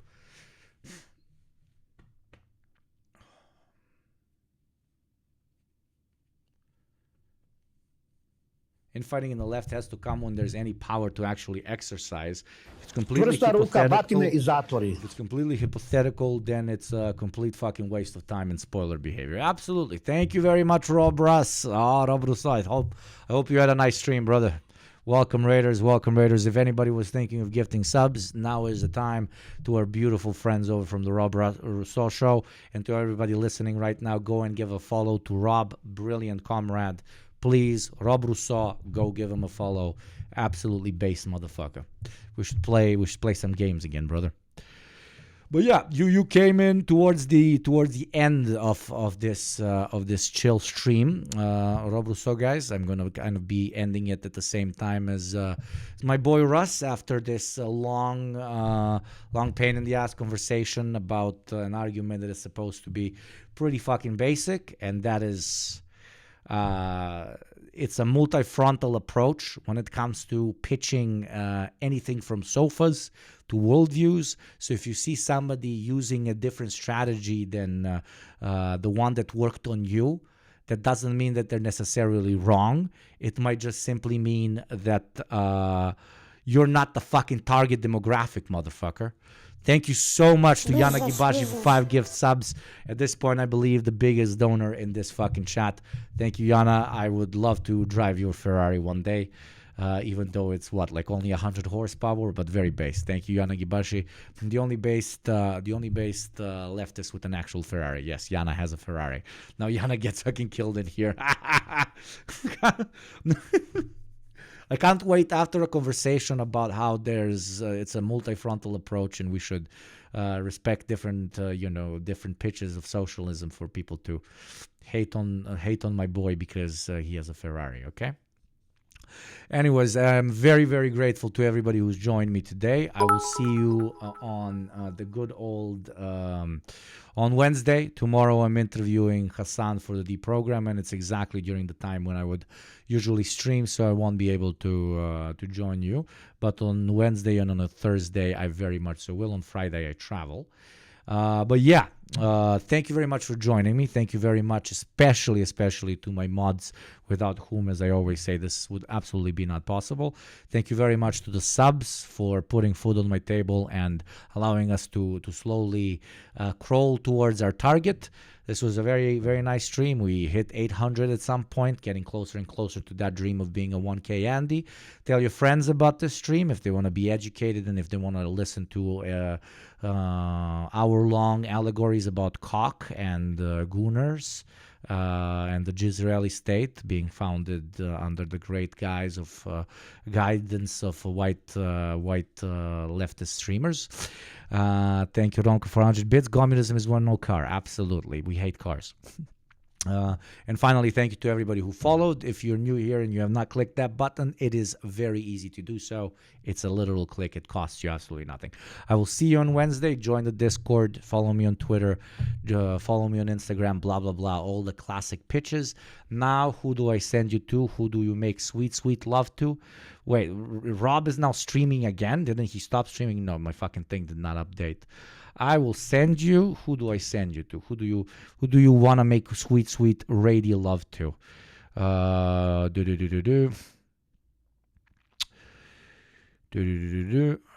Let's send you to the Surfs. I haven't seen the Surfs in a while. Go send my love to the Surfs. There you go. Me and the Surfs, completely 10,000% different approach to growing class consciousness. Wonderful. Completely different. We should probably be subscriber. infighting and hating on each other every fucking day. No, we don't, because we get the fucking point, okay? It's not about being right. It's about creating at least one new fucking baby leftist tomorrow. Okay, so go say hi to the Surfs in the name of I am not actually right. I don't care. There we go, and see you on Wednesday. Thank you, chatted. Thank you very much for the sub late again. Yeah, I'm sorry. I'm sorry. Go. Say hi to the Surfs. Thank you again for joining me today, and see you on Wednesday. This was a nice one, a bit heavy, but a nice one. Mwah. Bye.